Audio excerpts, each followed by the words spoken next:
Welcome back, horror lovers.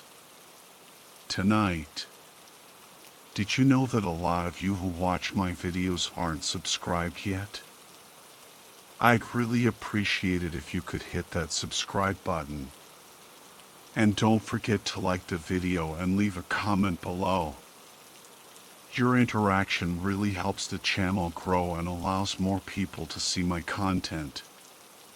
Thanks so much for your support.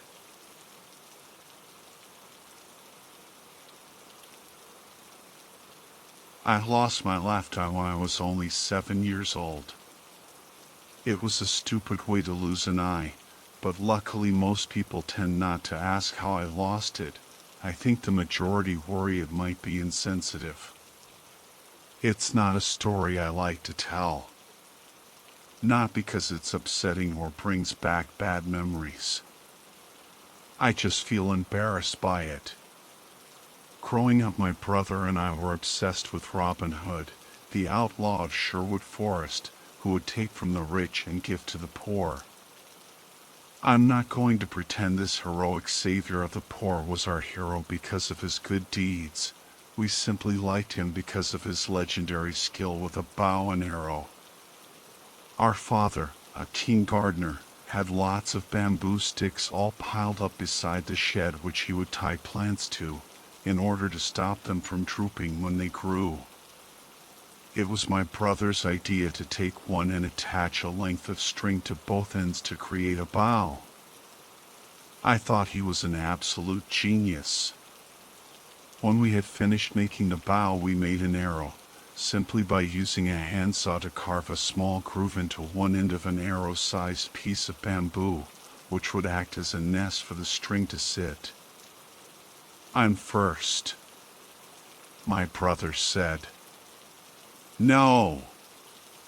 I cried. It was my idea, so I get to shoot first. And that was that. At one end of the garden there was a little wall which surrounded one of my father's flower patches. Upon the wall we placed an empty plastic bottle to be used as our target. My brother, of course, then took the first turn, missing wildly and falling far short of the bottle on the wall. Next it was my go, and I also missed. It took about an hour before we had both knocked the bottle off the wall once. "Right, now you stand in the middle and I'll shoot over your head at the target." Another genius idea by my brother. I didn't argue. I thought it was a cool thing to do, and if I did it then my brother would have to let me have a go shooting over him. I don't believe he meant to do it. It was just a careless accident, but the arrow never made it past my body. It struck me hard and deep in my left eye. Straight away blood poured down my cheek and I screamed in agony. I spent a couple of days in a hospital before the doctors decided they would have to remove what was left of my eye. Until I was 12 I wore an eye patch, but when I moved into secondary school I decided to give my first glass eye to try and put an end to the pirate jokes. It might sound weird, but I loved my glass eye, and by the time I was 16 and leaving school I had collected dozens, all different colors and designs. My missing eye stopped being something I tried to hide and in a strange way became my kind of signature. Kids would say, "Have you seen the boy with a spiral in his eye?" Or "Have you seen the lad with an eye like a cat?" I enjoyed this. It allowed me to embrace my injury and make it part of my identity. I carried on collecting glass eyes for many years, always on the lookout for new designs or something different to what I already had. When I was 25 I discovered the dark web. A friend from my Dungeons and Dragons club told me about how he had used it to buy some sort of hallucinogenic. I didn't plan on using the dark web for anything like that. I was just intrigued by the idea of it. Once I was on, I started looking for stores. It was amazing and disgusting. People selling guns, drugs, services, and even other people. It made me feel a little bit ill knowing I was now a part of this strange illicit world.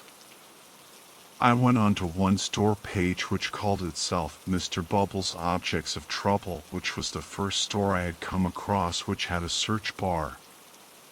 So I thought, fuck it, let's see if they have any.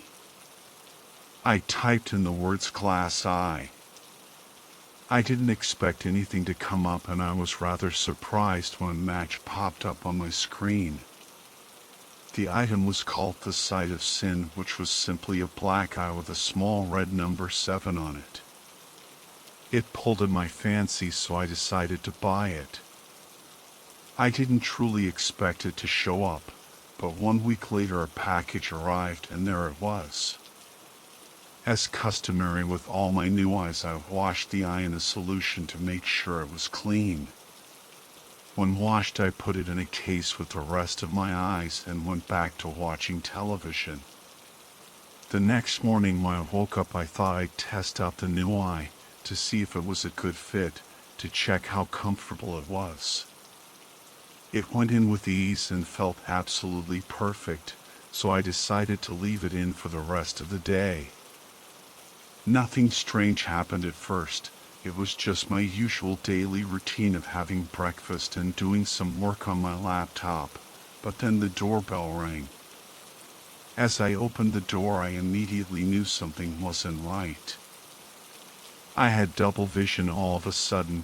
There was only one man standing on my front doorstep trying to sell me solar panels, but I could see him twice. One image of him was completely ordinary, just a bloke dressed in a suit holding a brochure and telling me about how he can save me money on my electricity bill.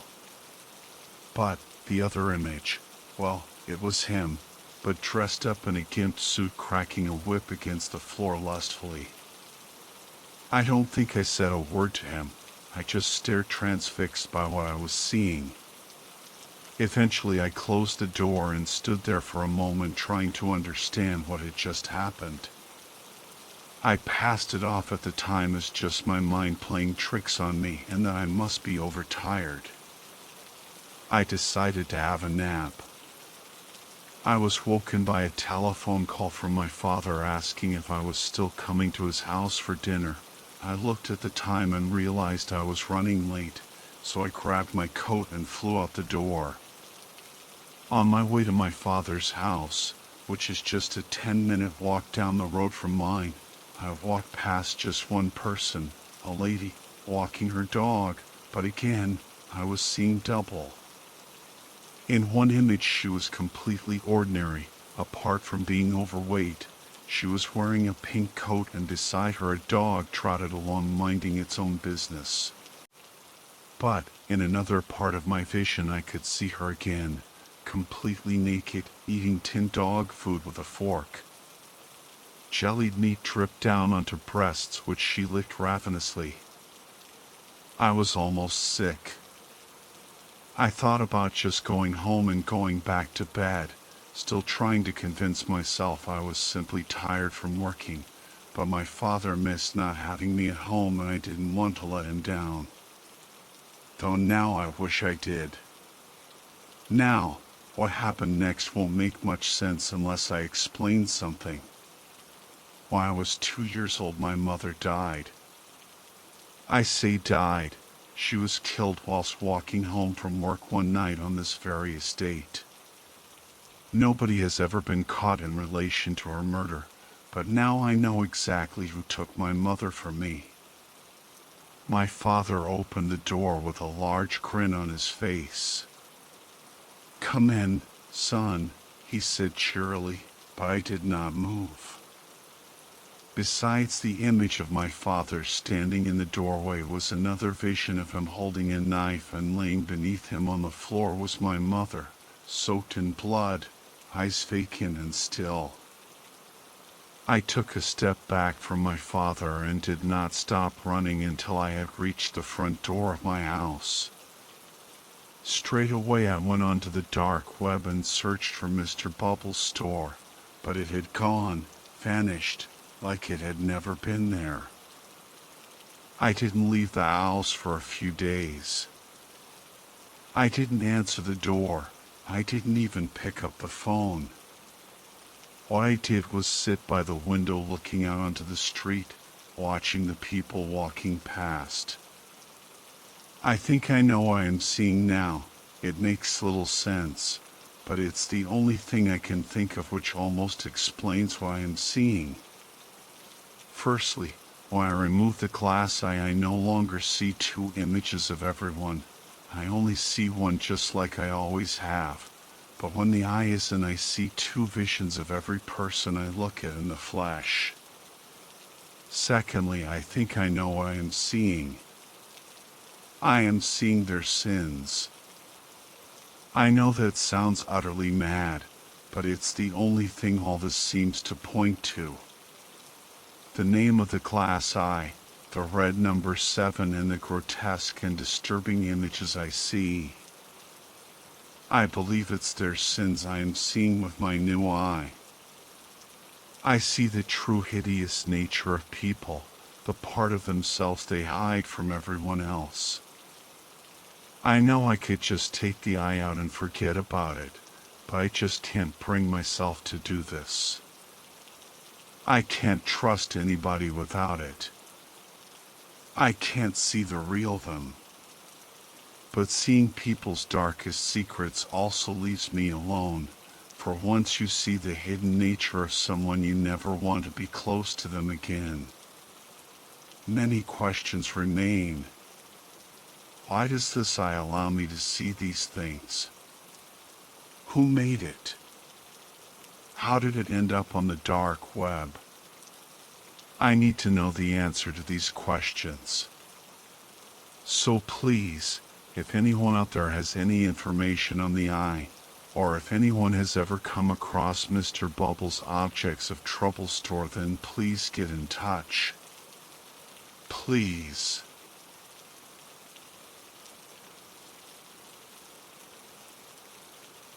My story begins a few years ago. I decided to use my computer skills to run a small darknet forum, mainly just to share information without censorship.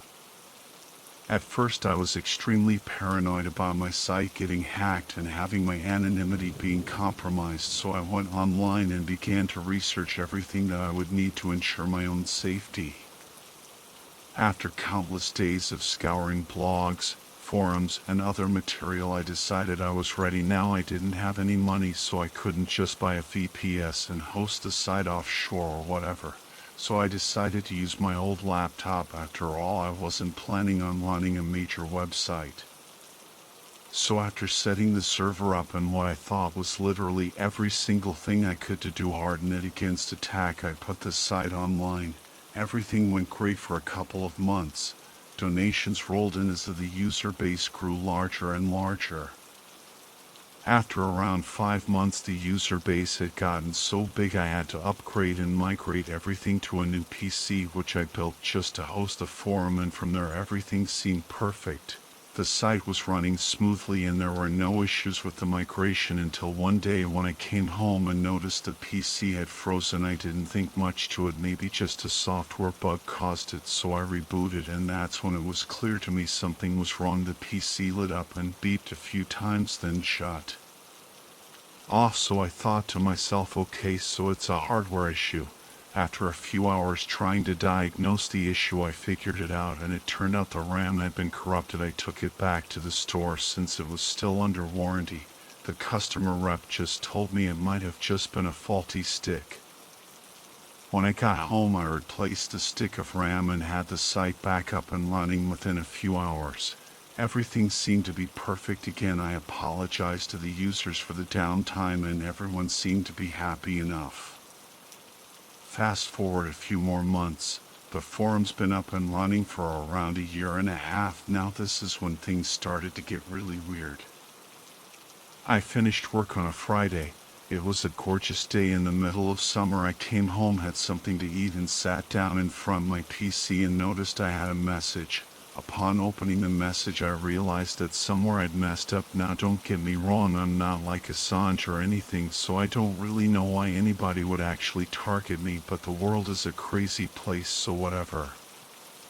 The message had my details from my name, address, bank details, passwords, private emails, private messages, everything from nearly every single device I owned. I freaked out and immediately took the PC offline, turned my internet off, but little did I know that this guy had done his research. After a couple of hours pacing my room, I received a text message.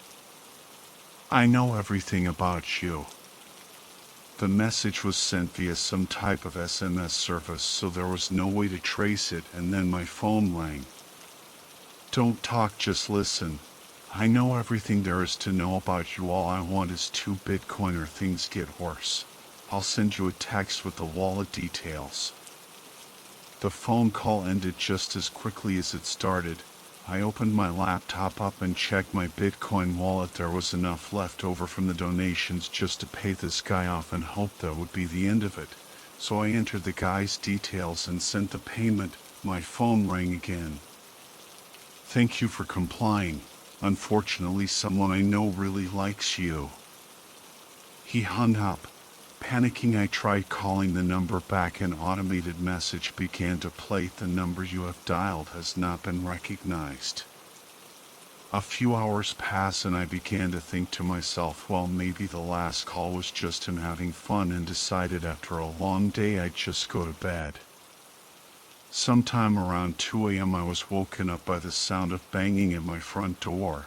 I jumped out of bed and turned on all the lights. Grabbing a knife from the kitchen, I walked slowly towards the window and looked out. I could see someone standing by a car. When they spotted me, they got in and drove off. I rushed to the door in hopes I might be able to get a license plate, but by the time I'd opened it, they'd already turned the corner. As I turned, I noticed an envelope on the floor. I picked it up, went back inside and locked the door, closed the curtains and sat in the kitchen. I placed the envelope on the counter and stared at it for around half an hour, trying to muster up the courage to open it.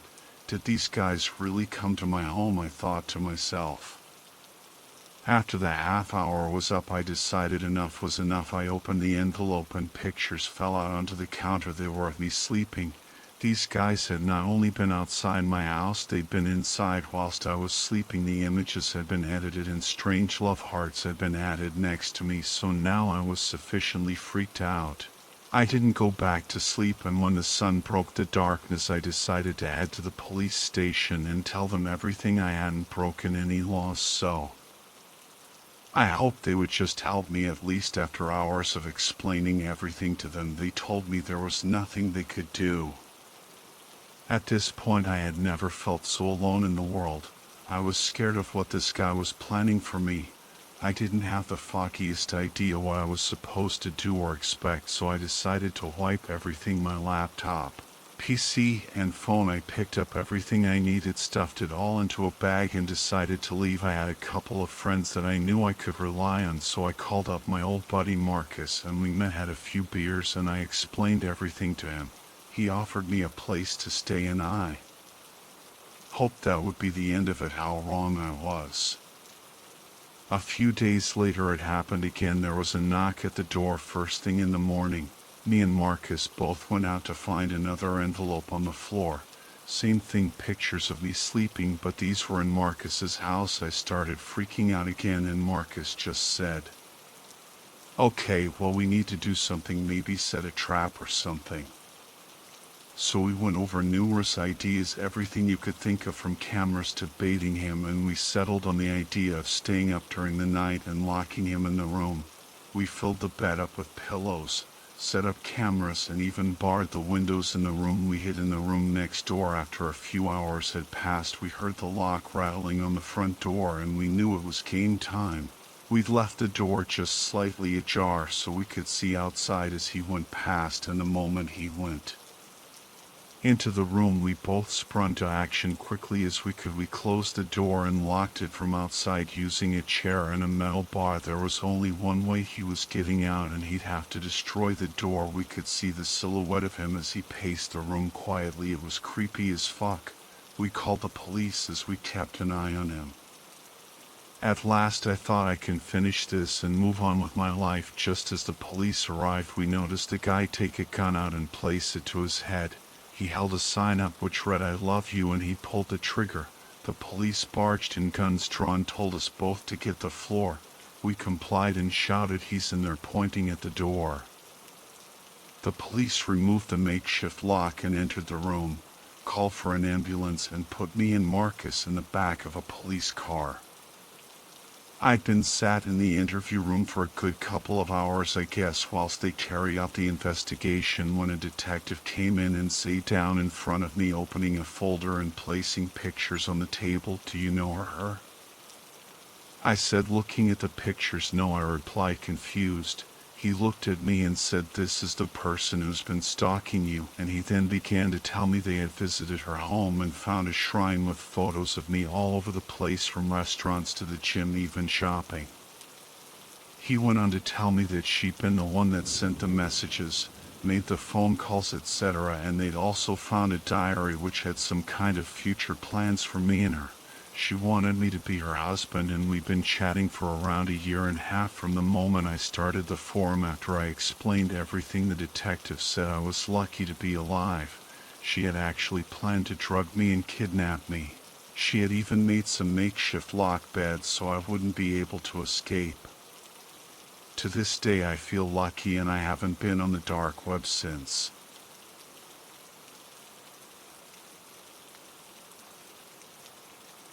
There is a reason why so many people go missing each year and are never heard of again. Despite the resources of entire communities, and in some cases even governments, people still have the tendency to vanish without a trace. Ask yourself, do you really believe that some people just vanish out of thin air? In some cases it does happen. But when you look at the amount of missing people that a country has per year, you should know that there is a reason for it. Regardless of what happens to the person, or what kind of behind-the-scenes crimes they commit, the news is all the same. Family man this or charity giver that. I will tell you up front, most of the people who go missing deserve to go missing. And I can speak confidently about this because I am one of the reasons so many people have gone missing. I am what you call a BHK, which stands for Bounty Hunter Killer. There is a whole community of us that operate on the dark side of the internet. The reason I have the K at the end of my title is because some of the best trackers and hunters don't have the morals to kill the people they find. This has never been a problem for me, and I am quite glad that my conscience can take it. The people who are willing to execute the target get paid significantly more than the ones who plant blackmailable evidence or set up the target for extortion. Oh yes, there are many ways to get rid of a victim once they have had a bounty placed on their head. It is easiest to think of them as prey instead of people. This is because nobody ends up on the hit list unless they have done some unspeakable crime. Most commonly we have child predators, serial killers, or very high-end drug pushers. But occasionally we have a doctor who sells back alley drugs, or a boss who exploited their employees to the point that they pulled their money together for him to meet his demise. All in a day's work, as I suppose. Though I have numerous stories of my killings, which perhaps one day I will share with you, I am here to talk about the recent one. This happened last winter when I got contacted by my manager. For the sake of anonymity, let's just call him Chuck. Chuck is a certified tech whiz who handles all the details and transactions with my payments. I was skeptical about letting someone in who knows about me and what I do, but in time I realized it is the smarter move to have a tech guy on your team, especially when dealing with the dark web and murder. File, my code name, we got a killer. Wichita, Kansas. Track him down, get the location of the bodies, waste him $20,000. Attached to his message was some pictures of a torture setup and the body of a woman whose age I am not going to try and guess. Some serial killers really think posting their photos to the dark web is safe. This particular photo had a white male hand and several identifiable items in the background. It appears someone related to one of the victims had been searching that part of the internet in suspicion that she might show up there. Like I said, no one just goes missing. This case would be pretty straightforward. Chuck would analyze the criminal records of white men in Wichita as well as get the details on the items showing up in the tortured girl's photo. Raid bug spray, a tackle box of lures, in particular largemouth bass, and a few disposable vapes. This would be a cakewalk for Chuck. I'm game. I can be in the area by the weekend. Hack security cameras and see if you can get a car that at one point or another visited a fishing shop, hardware store, and tobacco store. Let me know what you find. I was greeted with a response immediately. Knowing Chuck, this wasn't all that strange. He probably wouldn't have contacted me if he hadn't already found something. Let's just say that Chuck enjoys the hunt as much as I do, just in a different way. 2017 red Hyundai Sonata going in and out of several of the shops. White guy too. License plate is unreadable from the cameras. I can give you all the roads where I lose him. Luckily he passes tobacco and gifts every time he has movement. I think I can narrow you down to a few neighborhoods. Good luck. Ah yes, good old Chuck. Any mention details on how the child killer meets his demise? Make him suffer. This is how the conversation ended with me and Chuck. It was at this point that I headed down to my garage where all of my gear is located. It would be a bit of a drive to get to Kansas, so I would get ready early. Since this is the first time I am sharing one of my jobs, I will give you a rundown.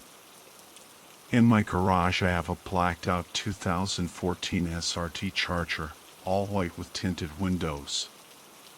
In the trunk I have my usual tools. Milwaukee chainsaw, 2 cases of table salt, Beretta Plus silencer, tripod, duffel bag, and most importantly my Soviet WW2 era bomber jacket that I stole out of a Nazi's collection after he met his demise at my hands. This job was going to be creative though. I went to the back room of my garage and loaded up all the cages I would be needing. After getting everything aligned, I called it a night and got ready for next morning's drive. There are other trivial details that I could fill you in on, but we can skip to the good stuff. The real reason why I am sharing this and why you are reading this. Upon arriving at Tobacco and Gifts, I wasn't forced to play the waiting game long. I saw the red Sonata fairly early and copied down the license plate. It looked like he was heading back to the house or apartment where he lived. After getting the details to Chuck, I was game. Guy's name is Marvin. No criminal record, lives alone. Google Earth shows that his driveway wraps around to a back basement entrance. I thought it would be tricky getting everything unloaded at his house, but I was in luck. After parking in the street, I only had to wait 6 hours until Marvin took a hike and left. This gave me plenty of time to pull my car around back, break into the back door, which did in fact lead to a basement, and unpack my things before returning to my car and moving it out of sight. Once that was all done, it was going to be the waiting game. I was able to get familiar with the surrounding of Marvin's basement and torture chamber. Except this time, it would be him. Run-down pornography posters hung from the walls. There was a strong smell of musty cigar smoke. I thought this guy was supposed to be a vapor. The rest of the room consisted of trash except one thing. There was a blood-stained table bolted to the floor with chains. This was the place where the woman's photos ended up on the dark web had met her fate. Alas, she will be avenged. I'll tell you this. Marvin was a bitch. When we walked downstairs face first into the end of my Beretta, he pissed himself and broke down. I didn't need to lecture him very long for him to lay on his table. Look, Marvin, I am not going to hurt you. I know what you did and no police get involved if you do what I say. I need you on the table and chained so you don't try anything. No, I promise I won't hurt you. This wasn't entirely a lie. I wasn't going to be the one to hurt him. Once Marvin was thoroughly chained up, I opened up my duffel bag and tied 4 tourniquets around each of his limbs. Next, I opened up the tripod and began to record. Lastly, I went to the cages in the corner that had my bomber jacket over them and brought them over to the table. 4 cages total. In the first cage is the infamous Arizona bark scorpion. I got it as a pet from an ex-girlfriend who ironically knew I loved researching arachnids. In the second cage is my Brazilian wandering spider. This one was actually tough to get, but I had a connection in Colombia I met from the Deepweb who dealt with exotic animals. In the third cage, the most boring in my opinion, is my pet rattlesnake. Eastern diamondback to be more specific. I call him Salty. And in the fourth cage is the non-lethal giant desert centipede.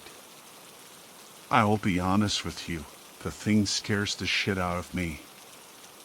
Even now I am a little wigged out that I have it in my house. Marvin at this point gets the gist of what is about to happen. He can't scream or cry because of the gag in his mouth, but the eyes say enough. I double-check the camera, make sure the tourniquets are nice and tight, then begin. I put on replica gloves and grab Sally first. I bring her over to old Marvin's right foot and get her all riled up. When she starts getting snappy, I let her sink her fangs into Marvin's Achilles tendon. I should mention that his feet and hands are white from lack of blood at this point, but his reaction says it all. I let Sally get a few more bites into his foot before I return her to her cage. Bark scorpion time. This one is simple because you just need to hold it by the stinger and stick it where you want. This one goes right into the whiteness of the bottom of his foot.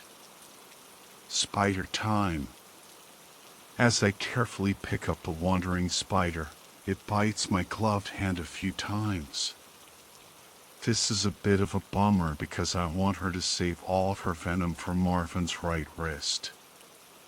Either way, she gets a good few bites and that I think did the job. Lastly, we have a centipede. Now I have to admit, I wasn't going to be picking the thing up if I didn't have to.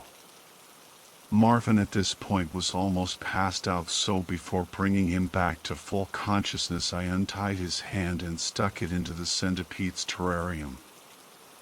After viciously attacking the hand, Marvin got all antsy and started fighting with me. It did him no good. Alright now Marvin, on the count of 3. I grabbed all 4 loose ends of the turnax and smiled at the camera. 1, 2, 3 snap. All at once 4 different types of venom, 3 lethal, shot into Marvin's bloodstream. I walked over to the camera and got his reaction. Realistically, only the first 10 minutes were entertaining. Back and forth, Marvin twitched at his spine like he was stretching to do gymnastics. He was fighting his restraints, biting at his lips, and making a kind of screeching noise. Marvin took a while to kick the can. When I walked out of that basement to fetch the car, it was now daylight. I sent Chuck a quick message. "Oh my, that boy is dead." He responded, "Money in that bank." Fast forward again and Marvin didn't even make the news. His death was completely unremarkable to public attention. Something that you find out all about when you are in this field long enough. Some people dying just doesn't bother anyone. No one cares. And even if they did run his strange deaths, no one would remember after a few days. At least none that didn't know him. I had also completely forgotten to get the girls' burial locations. Oh well. You see, I don't do this for justice. I don't even do this for a paycheck. I do this job because I am completely vile and my bloodlust just can't be contained. Even though this is just my first murder I am sharing with you, there are a few lessons to be taken away from this. 1. I am a total psychopath. 2. I make my victims' pain sharp and deep. And 3. Feel free to commit crimes and fuck people over. Just make sure that you do not end up on my list of potential bounties. I must say that I am surprised by the amount of people who are interested in my choice of career. I have seen a wide range of comments asking me, is this real, or will you write about your other bounties? Let's just say that I completely understand the curiosity. And everyone who asked for more is in luck. I have been a dark web bounty hunter for many years, and as you can imagine, that comes with numerous stories. As flattered as I am with the positive feedback, I must mention that the story of old Marvin was actually mild compared to what I have done to some of my victims. As everyone who has kept up to date knows, I only target people who deserve it. There are some truly heinous people in the world. Most of these people live perfectly normal lives. Perhaps one of them is your friend, perhaps it is your boss, in some cases, it may even be a family member. Regardless, if the crime they have committed lands them on my list, I will happily be their judge, jury, and executioner. I understand this isn't everyone's cup of tea. Vigilante work is something that society very much frowns upon. And I can humbly understand your position. But this line of work is how I put food on the table, and I happen to be very good at it. As you can imagine, most of the people I take care of have, in some way or another, taken food off someone else's table. Or in many cases, robbed them of the ability to sit at a table. If someone is willing to kill, extort, or rape another person, I think they're fair game. With that out of the way, I will share a bounty that I did a few years ago. Before I begin, if you are sensitive to topics such as sexual assault and rape, please do not continue reading. As this particular person who ended up on my list was a grade A piece of shit. I should also mention that my actions with this person in particular were extremely vile. I will understand if you, the reader, think less of me after reading what I did that day. Seeing what this guy did brought something out of me that I have never felt before. For this reason, viewer discretion is advised. It was April 2020, in the middle of the pandemic.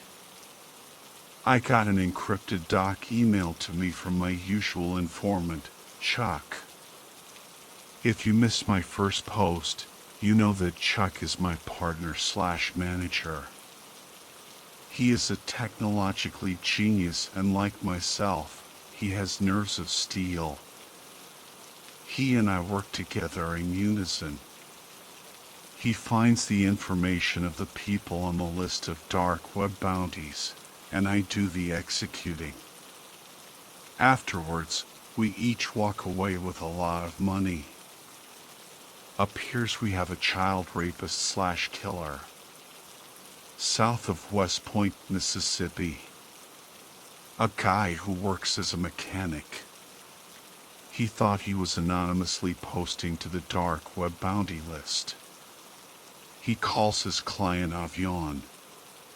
Does not have a real name for the guy, and he only gets payments from him in cash.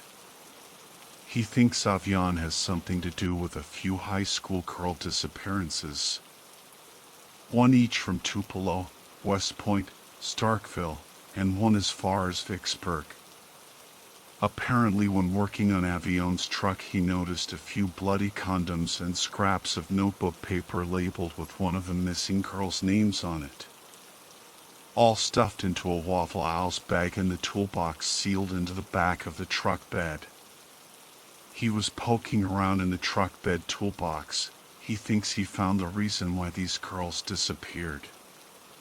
Unfortunately, the mechanic, let's call him Wes, can't offer a lot of money, but being a deep South Bible Belt type, he thinks if this guy is guilty, the matter should be placed into our hands instead of the police. Gotta say, I admire that mindset. Let me know what you think, Chuck. I weighed the risks and rewards in my head. It wasn't going to be a big payday, but do I not have a moral obligation to destroy someone like Avion? Bloody condoms and a piece of paper with a missing girl's name on it does not automatically mean he's guilty. I decide to let Chuck do his thing before agreeing. I typed back on the encrypted document. Knowing that Wes is the guy who reported this and that he actually knows Avion makes this easier. But I need a lot more concrete proof that this guy is the reason for the girl's disappearance if I am going to go to Mississippi and annihilate him.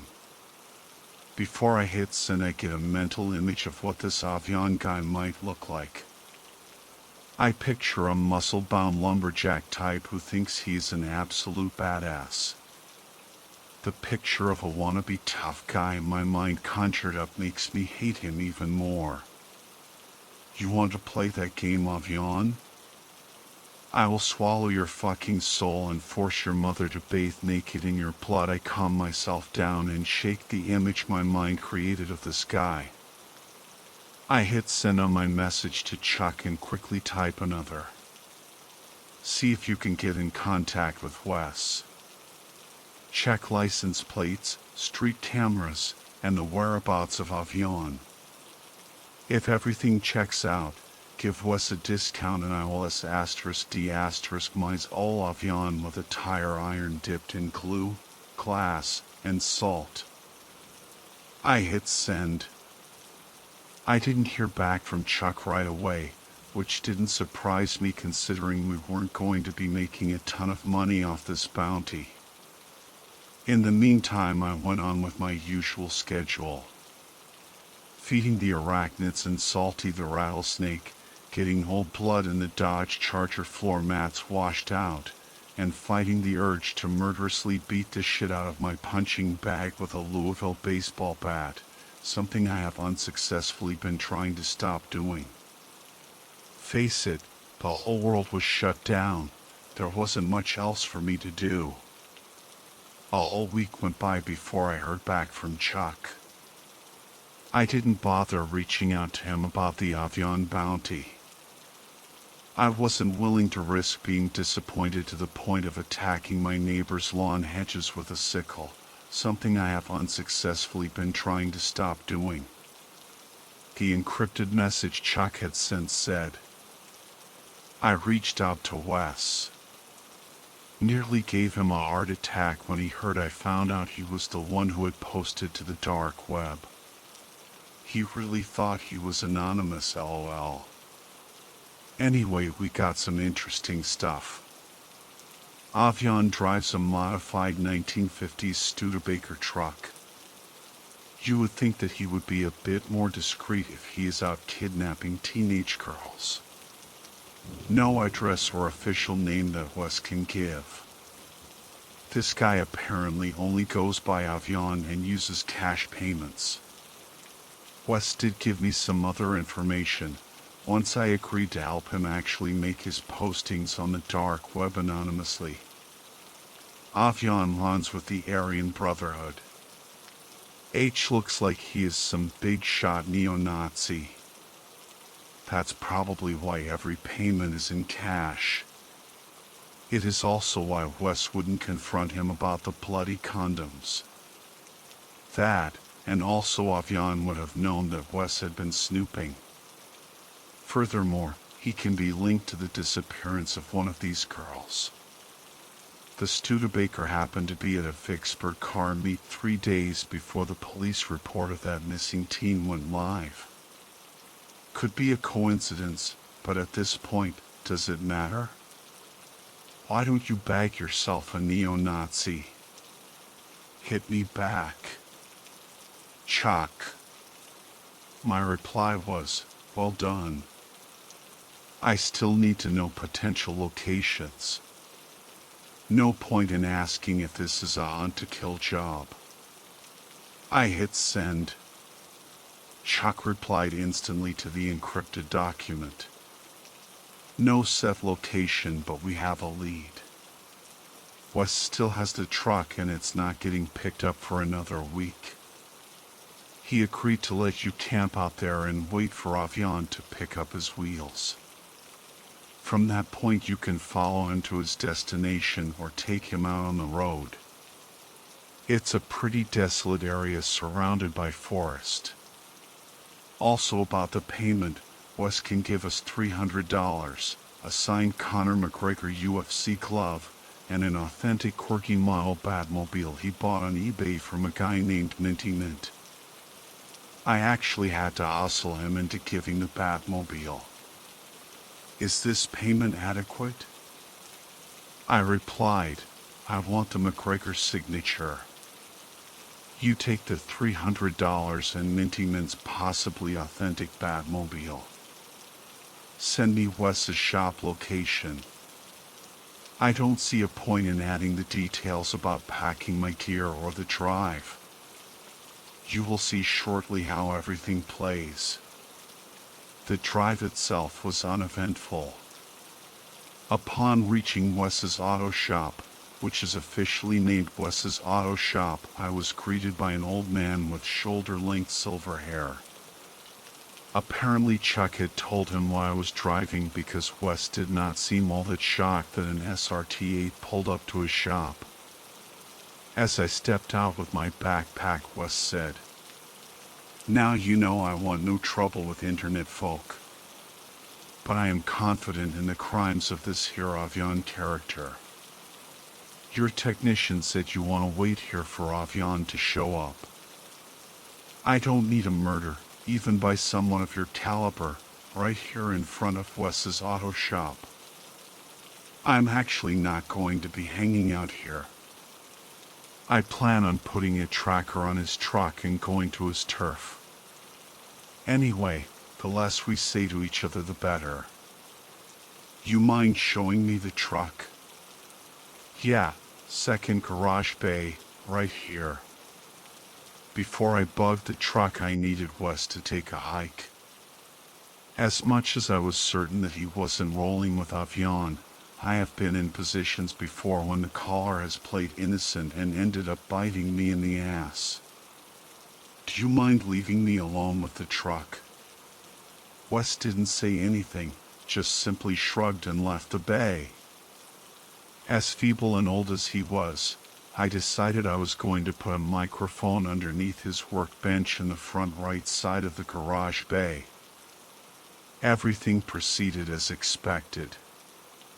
I tapped the truck underneath the carpet of the passenger side floor mat, under the rear bumper, and a third under the engine hood. When I was done, Wes gave me the lackluster payment up front. We didn't say much in the way of goodbyes and I was off. I had made a reservation at a shitty motel that was near the off-ramp of the highway that took me to Wes's auto shop. I checked in under a fake name and paid in cash before going up to my room and setting up a small base camp. Once I checked in with Chuck, I monitored the bugs and microphone that I had set up at the auto shop. At some point I must have fallen asleep at my laptop because I awoke to a series of loud bangs accompanied by flying glass and wood shards. Shattering plaster and wall insulation clouded my vision as I dove to the floor and pulled out my brand new Smith & Wesson Governor. I heard the loud shriek of 2 or more motorcycle engines blast away as I laid on the floor. The Nazi fuck shot up my motel room and apparently he had friends. After checking myself over, I heard the blare of sirens in the distance. I wasn't planning on sticking around to check if anyone else was hurt.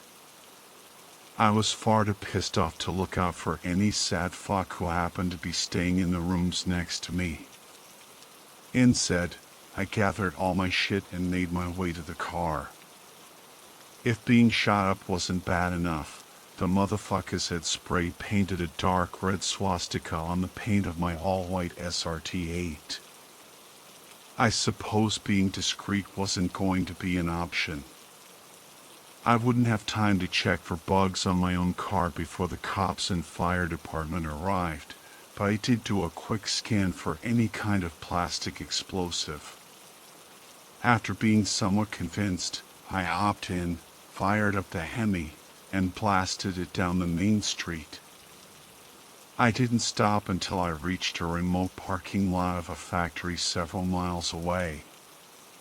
As soon as I pulled out my laptop, activated my Wi-Fi hotspot, and sent a distress video call to Chuck. The fucks not only knew I was coming for them, they found my motel and shot the living shit out of my room. What the fuck went wrong? I shouted. Don't look at me, big guy. Everything on the virtual end is secure. It is either Wes who talked or someone followed the out-of-town car leaving his shop.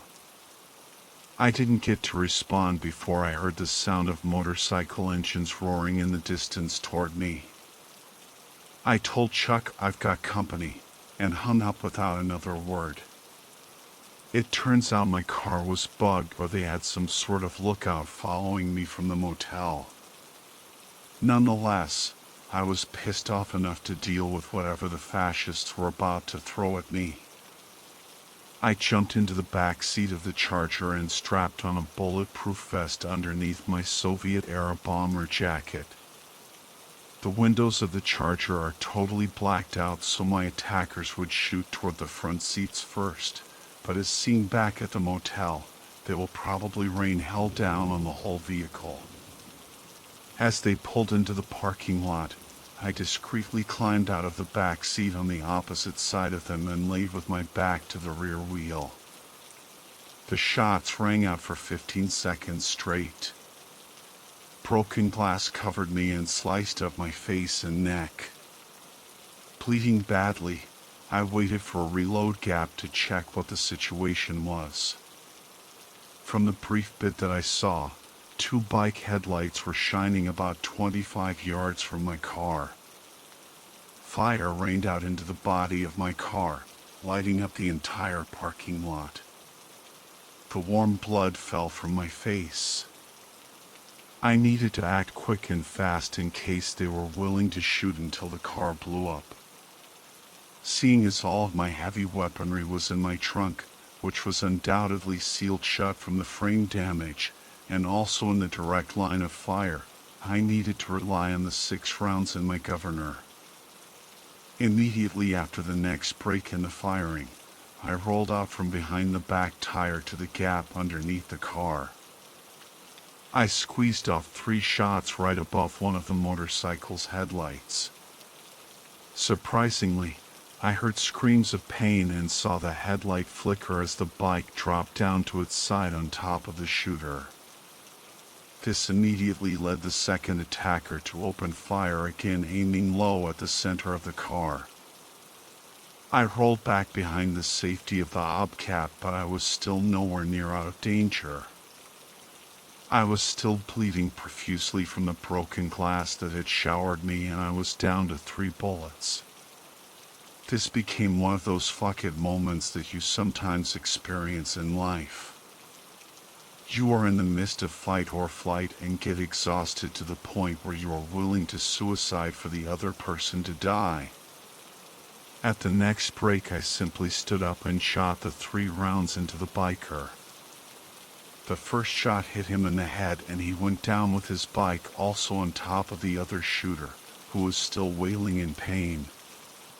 The shooter, who was still alive, was being crushed by 2 bikes and couldn't fight back.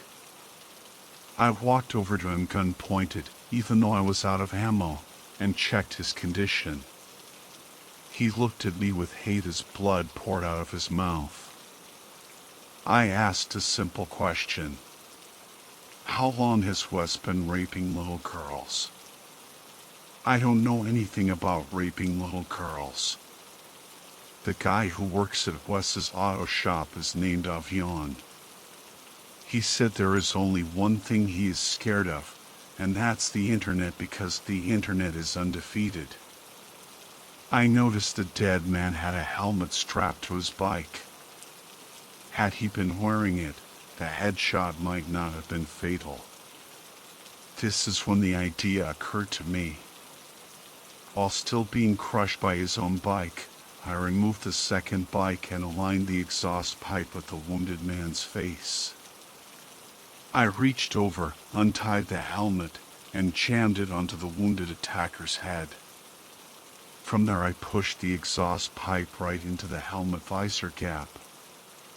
The bike was still running and I could see the exhaust fumes burning and suffocating the wounded man. Before he died from inhalation, I wrenched the ungeared accelerator and watched as the exhaust melted my would-be killer's face off.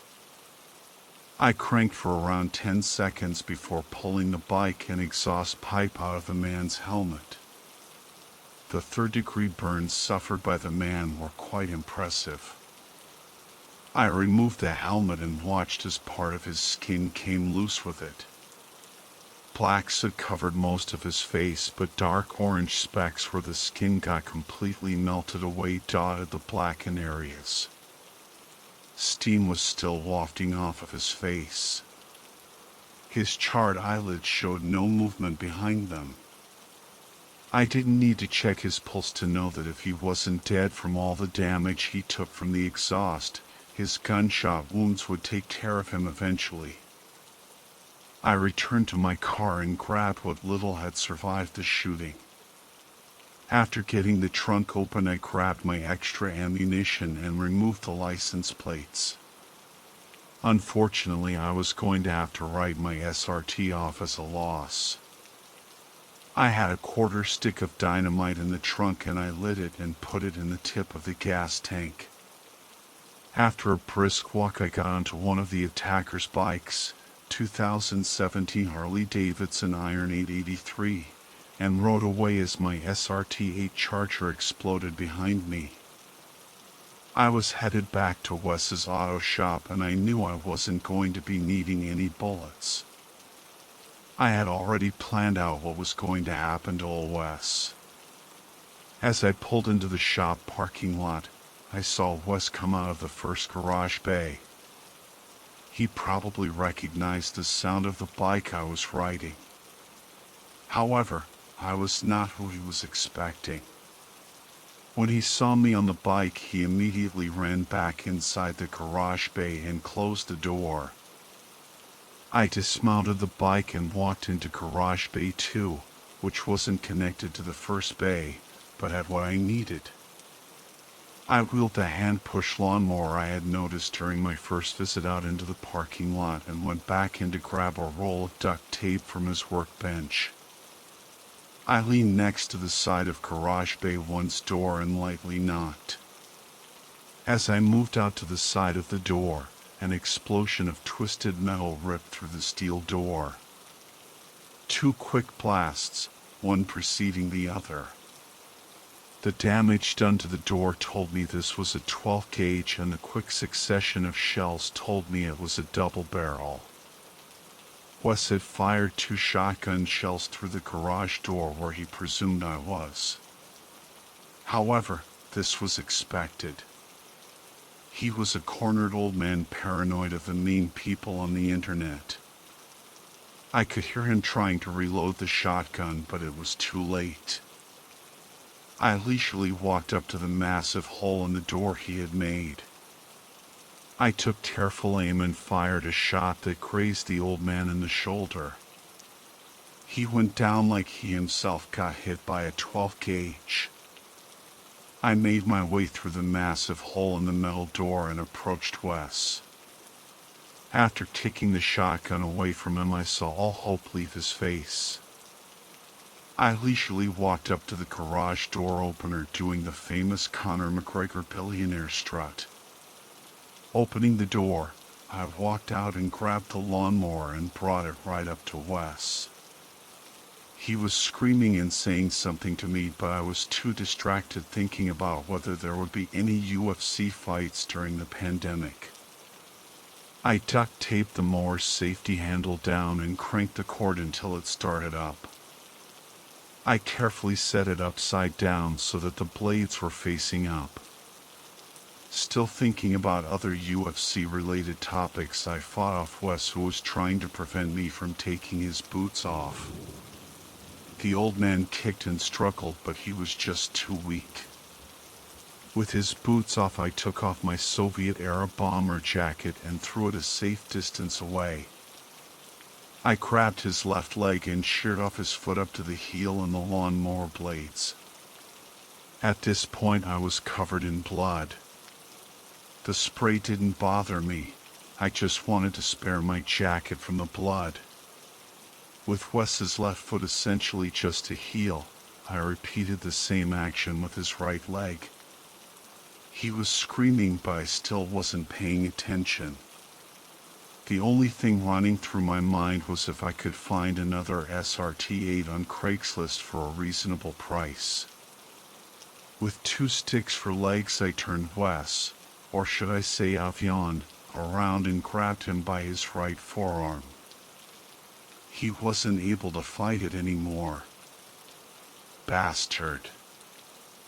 I sheared his fingers and hand off up to the palm. Once again, I repeated the action with the left hand. Wes now essentially had bloody pulse for limbs. Before I shut down the lawn mower and let it die, I brought Wes's face to the cutter and guided his nose into the blades. The cut was actually very clean. It looked a bit like cutting a sausage with a weed whacker. Bit by bit, the nose disappeared into the spinning blades. Quick, clean cuts. Once his nose only had a few millimeters left, I took inventory of the room. The garage bay was a mess. I calmly walked over to the workbench and grabbed a Phillips head screwdriver and a box opener he happened to have. Walking back to Wes, I knelt down and cradled his head in my lap. I proceed to skewer the Phillips head into both of his eardrums almost up the handle. I then took the box cutter, flicked it open and jammed it into his mouth. I was filleting his tongue with the expertise of a third-grade Cub Scout who tried gutting his first fish. I got up and inspected my work. Wes had no digits on any of his limbs, no nose, eardrums, or tongue. I looked around Wes's shop until I found his cell phone and went back to his dying corpse and took a selfie with a thumbs up. I then texted the photo to myself, popped out the SIM card and crushed the phone. Like I said, this all happened in April of 2020. I never really got to the bottom of what happened to the Mississippi girls. I assume it was Wes, but I can't say for sure. I only do the jobs I get paid for, and I did leave this whole ordeal with a signed Conor McGregor glove. I never heard anything else about old Wes. I actually left him alive in the bay, even though I don't think he survived much longer. If I had to guess, Wes is crawling the floors of hell deaf and mute thinking about the time he decided to waste my time on a serial rapist. Well, there you have it, folks. I don't really feel the need to go into detail about my journey home or the aftermath of the whole ordeal. As always, I licked my wounds and got ready for the next bounty that presented itself. You all asked for another bounty, and here it is. I hope you all leave this satiated for a little while. I stated this before, and I feel like it is fitting to do so again. You can feel free to commit horrible acts on people. Many people in this world are rapists, murderers, etc. Do whatever the hell it is that you want, but just make damn sure that you do not end up on my bounty list.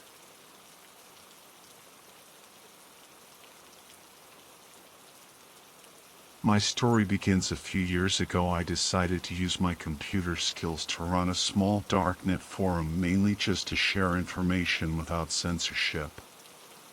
At first I was extremely paranoid about my site getting hacked and having my anonymity being compromised, so I went online and began to research everything that I would need to ensure my own safety. After countless days of scouring blogs, forums, and other material, I decided I was ready. Now I didn't have any money, so I couldn't just buy a VPS and host the site offshore or whatever. So I decided to use my old laptop. After all, I wasn't planning on running a major website.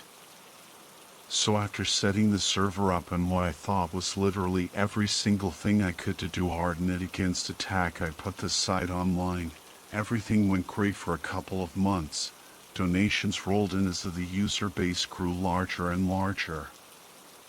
After around 5 months, the user base had gotten so big I had to upgrade and migrate everything to a new PC, which I built just to host the forum, and from there everything seemed perfect.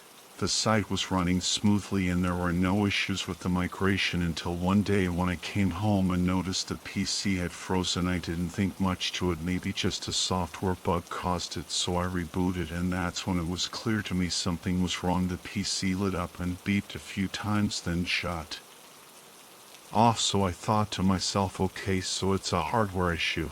After a few hours trying to diagnose the issue, I figured it out, and it turned out the RAM had been corrupted. I took it back to the store since it was still under warranty.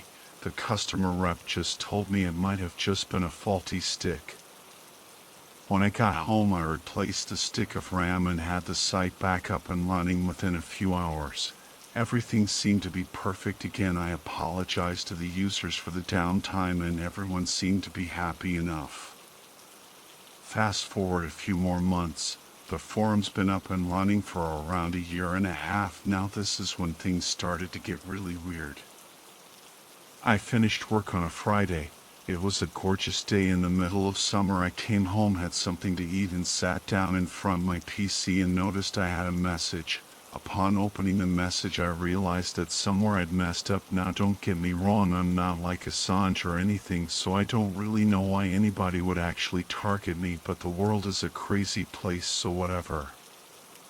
The message had my details from my name, address, bank details, passwords, private emails, private messages, everything from nearly every single device I owned. I freaked out and immediately took the PC offline, turned my internet off, but little did I know that this guy had done his research. After a couple of hours pacing my room, I received a text message. "I know everything about you." The message was sent via some type of SMS service, so there was no way to trace it, and then my phone rang. "Don't talk, just listen. I know everything there is to know about you. All I want is 2 Bitcoin or things get worse. I'll send you a text with the wallet details." The phone call ended just as quickly as it started. I opened my laptop up and checked my Bitcoin wallet. There was enough left over from the donations just to pay this guy off and hoped that would be the end of it. So I entered the guy's details and sent the payment. My phone rang again. "Thank you for complying. Unfortunately, someone I know really likes you." He hung up. Panicking, I tried calling the number back. An automated message began to play. "The number you have dialed has not been recognized." A few hours passed and I began to think to myself, well, maybe the last call was just him having fun, and decided after a long day I'd just go to bed. Sometime around 2 a.m. I was woken up by the sound of banging at my front door. I jumped out of bed and turned on all the lights. Grabbing a knife from the kitchen, I walked slowly towards the window and looked out. I could see someone standing by a car. When they spotted me, they got in and drove off. I rushed to the door in hopes I might be able to get a license plate, but by the time I'd opened it, they'd already turned the corner. As I turned, I noticed an envelope on the floor. I picked it up, went back inside and locked the door, closed the curtains and sat in the kitchen. I placed the envelope on the counter and stared at it for around half an hour, trying to muster up the courage to open it. Did these guys really come to my home? I thought to myself. After the half hour was up, I decided enough was enough. I opened the envelope and pictures fell out onto the counter. They were of me sleeping. These guys had not only been outside my house, they'd been inside whilst I was sleeping. The images had been edited and strange love hearts had been added next to me, so now I was sufficiently freaked out. I didn't go back to sleep, and when the sun broke the darkness, I decided to head to the police station and tell them everything. I hadn't broken any laws, so I hoped they would just help me. At least after hours of explaining everything to them, they told me there was nothing they could do. At this point, I had never felt so alone in the world. I was scared of what this guy was planning for me. I didn't have the foggiest idea what I was supposed to do or expect, so I decided to wipe everything: my laptop, PC, and phone. I picked up everything I needed, stuffed it all into a bag, and decided to leave. I had a couple of friends that I knew I could rely on, so I called up my old buddy Marcus, and we met, had a few beers, and I explained everything to him. He offered me a place to stay, and I hoped that would be the end of it. How wrong I was. A few days later it happened again. There was a knock at the door first thing in the morning. Me and Marcus both went out to find another envelope on the floor. Same thing, pictures of me sleeping, but these were in Marcus's house. I started freaking out again, and Marcus just said, "Okay, well, we need to do something, maybe set a trap or something." So we went over numerous ideas, everything you could think of, from cameras to baiting him, and we settled on the idea of staying up during the night and locking him in the room. We filled the bed up with pillows, set up cameras, and even barred the windows in the room. We hid in the room next door. After a few hours had passed, we heard the lock rattling on the front door, and we knew it was game time. We'd left the door just slightly ajar so we could see outside as he went past, and the moment he went into the room, we both sprung to action quickly as we could. We closed the door and locked it from outside using a chair and a metal bar. There was only one way he was getting out, and he'd have to destroy the door. We could see the silhouette of him as he paced the room quietly. It was creepy as fuck. We called the police as we kept an eye on him. At last I thought, I can finish this and move on with my life. Just as the police arrived, we noticed the guy take a gun out and place it to his head. He held a sign up which read, "I love you," and he pulled the trigger. The police barged in, guns drawn, told us both to get the floor. We complied and shouted, "He's in there," pointing at the door. The police removed the makeshift lock and entered the room, called for an ambulance, and put me and Marcus in the back of a police car. I'd been sat in the interview room for a good couple of hours, I guess, whilst they carry out the investigation, when a detective came in and sat down in front of me, opening a folder and placing pictures on the table. "Do you know her?" I said, looking at the pictures. "No," I replied, confused. He looked at me and said, "This is the person who's been stalking you," and he then began to tell me they had visited her home and found a shrine with photos of me all over the place, from restaurants to the gym, even shopping. He went on to tell me that she'd been the one that sent the messages, made the phone calls, etc., and they'd also found a diary which had some kind of future plans for me and her. She wanted me to be her husband, and we've been chatting for around a year and a half from the moment I started the forum. After I explained everything, the detective said I was lucky to be alive. She had actually planned to drug me and kidnap me. She had even made some makeshift lock beds so I wouldn't be able to escape. To this day I feel lucky, and I haven't been on the dark web since.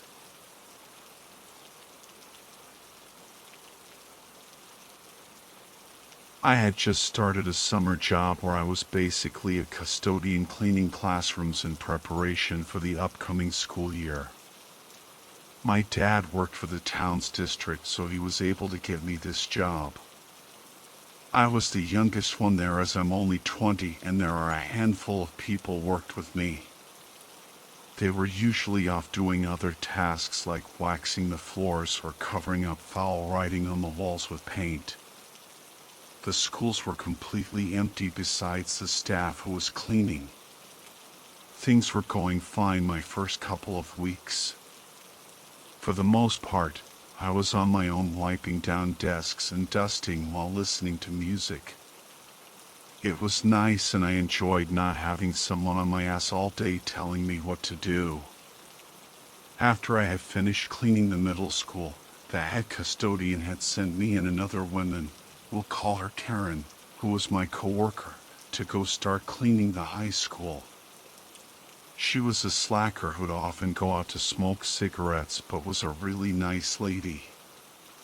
She didn't really care what I did and always was off doing whatever she wanted. So yeah, basically I was alone. Again, I didn't mind because I liked the freedom, but I was taking up the bulk of the work. A few days had gone by and I finished cleaning a couple hallways. It was time to move to the basement where the robotics and woodworking classes were. I didn't think anything of it until I got down there. I noticed light was peeking through under the doorway of the classroom.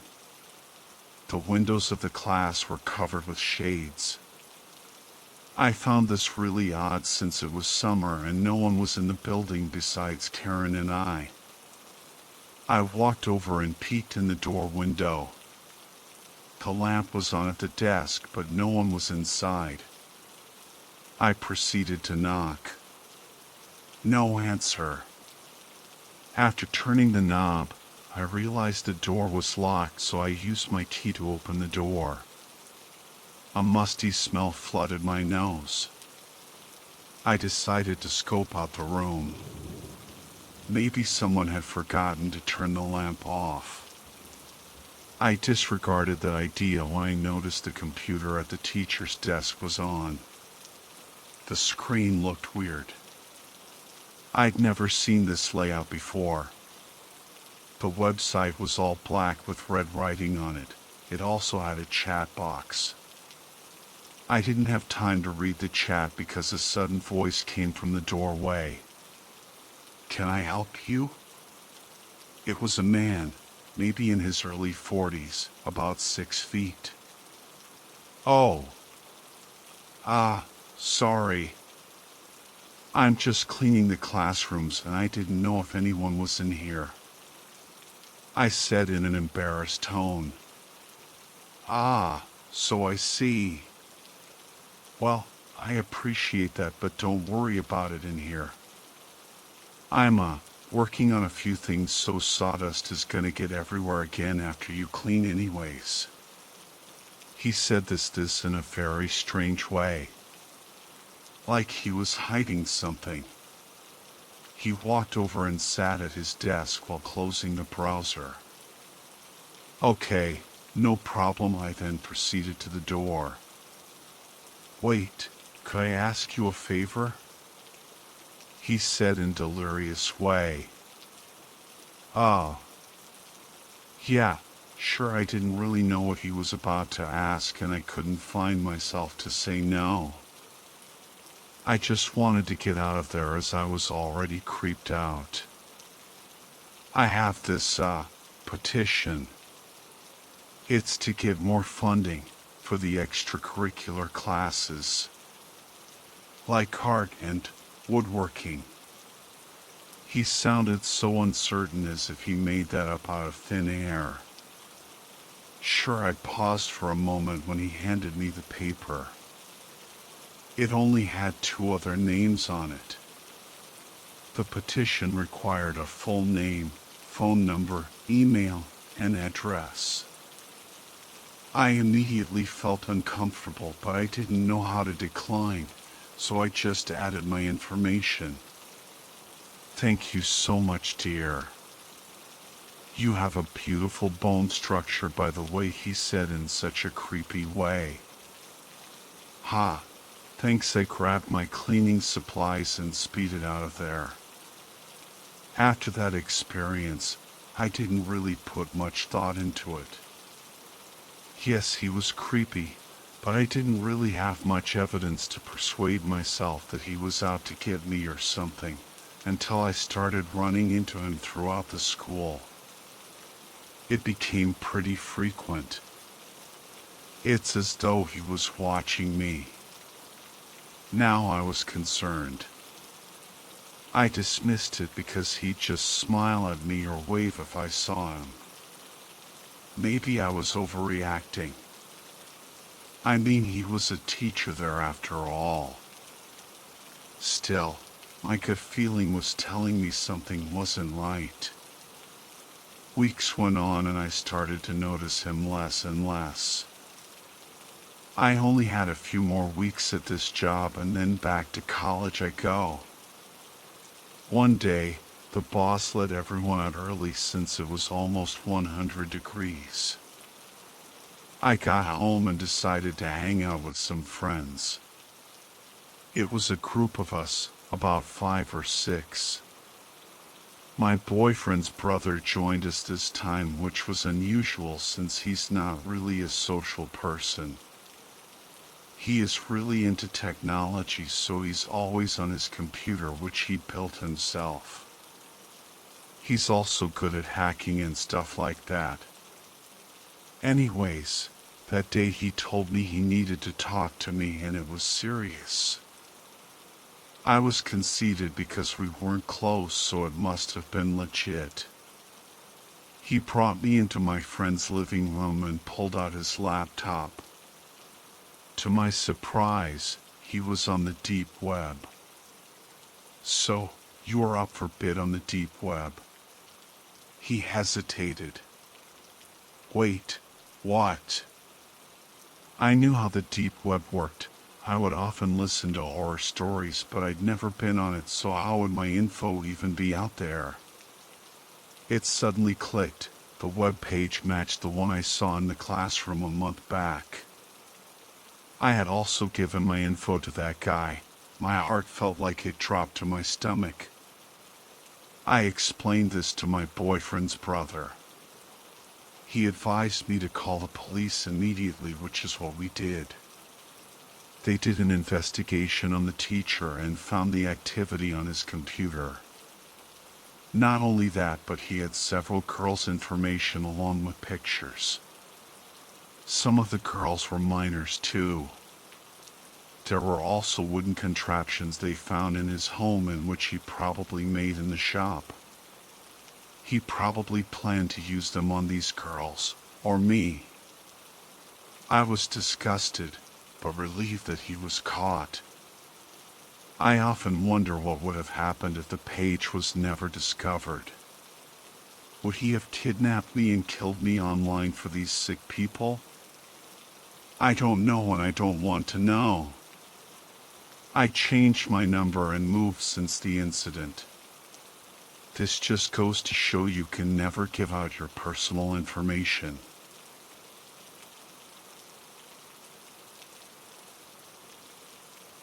I'm a bit of a nerd.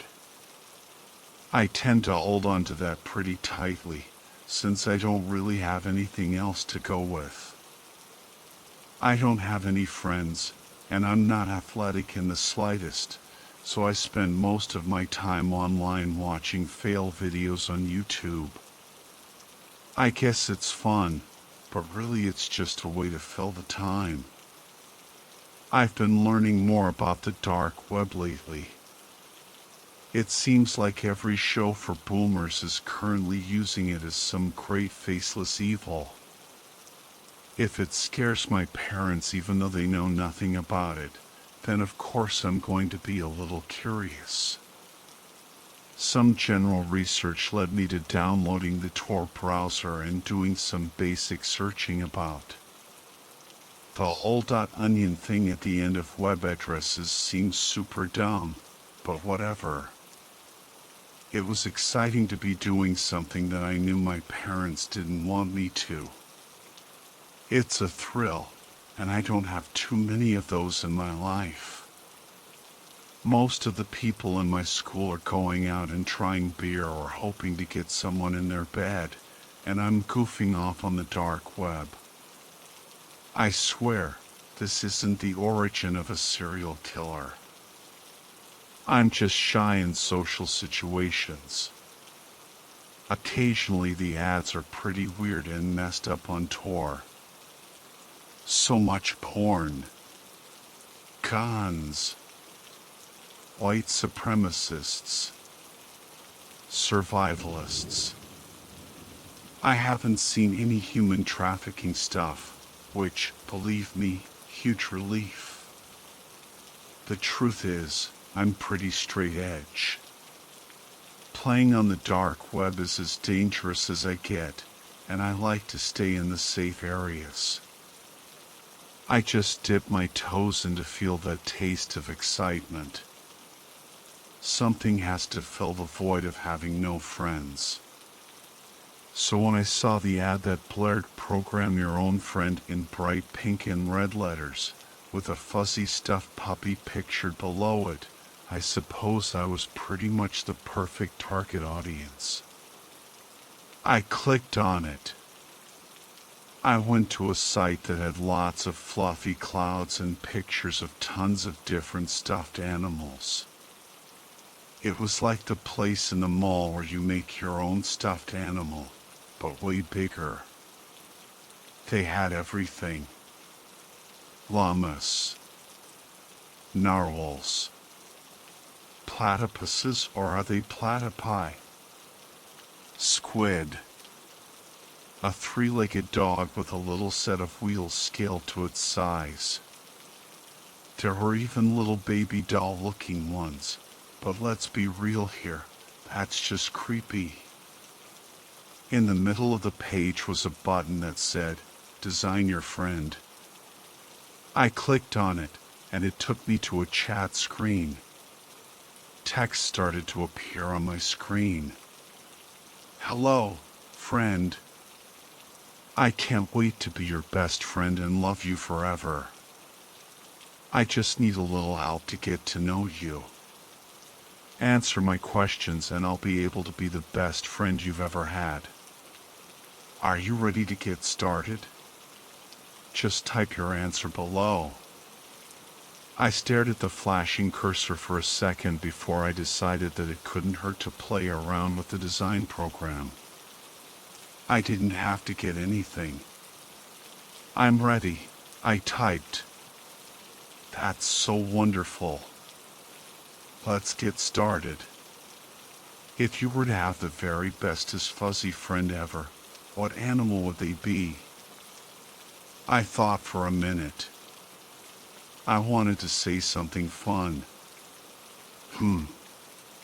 A gorilla, I typed. That's so fun. I love apes, too. I am one, after all, because I'm going to be your very bestest friend ever. What color would your gorilla best friend be? Light purple, I typed immediately, getting into the process. Such a wonderful color. Now, I want to be the very bestest friend I can be. What would you want me to be able to do to be your friend? I thought for a moment. Could you talk to me? I typed. Of course. Talking is what friends do, silly. What else? I'd like to be able to snuggle you. I love snuggles. Love, what else? Could you help me make my family pay more attention to me? They always ignore me and pay attention to my older brother, I typed. I'd be happy to do that. What are bestest friends for, after all? What else? Can I take some more time to think about it? Of course. You can always tell me what else you need me to do after I've arrived, and I'll update myself. Also, I want to tell you about a super special offer. The people who help me be your very bestest friend are a new company and really need some customer reviews to show their product is great. You have been randomly selected to be a product tester. If you are willing to leave a detailed review of why I am the very bestest friend ever, then I can come be your friend for free. Is that okay? I was so into the whole thing, my fingers answered almost as if they were on autopilot. Yes. Wonderful. If you give me your address, then I will be there in 2 to 4 business days. I hesitated for a second, leery of giving out my address, but I figured it was public information anyways, and it wasn't like I'd given them my name, so it was probably okay. And, honest, I wanted a new friend. I typed in my address. I can't wait to meet you. This chat will automatically close. A couple seconds later, it did. The wait was agonizing. I rushed home from school each day to see if I had a package, terrified of explaining it if my mom checked the mail first. Don't worry, Mom, I just gave our address out to a random website on the dark web. It's totally no big deal. Yeah, right. Finally, 3 agonizing business days later, when I checked the mail, there was a large box with our address. There was no name, although I hadn't given them one, so that made sense. No return address either. But what else could it be? I ran up the stairs to my room and plopped the box down on the floor. Grabbing scissors off of my desk, I sliced the box open.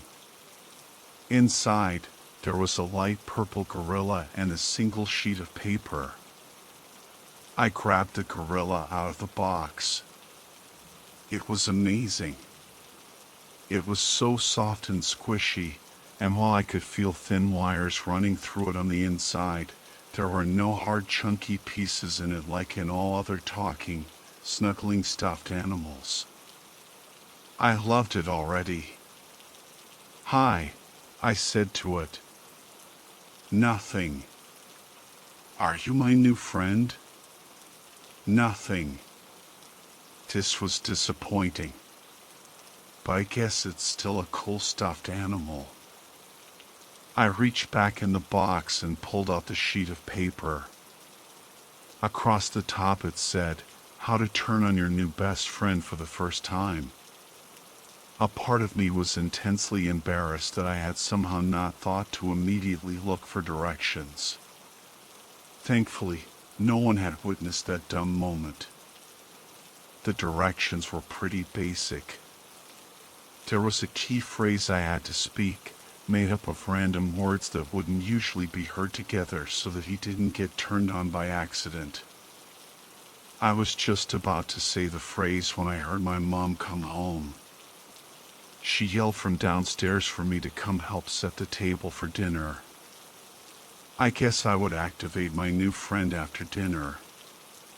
Dinner seemed to take forever.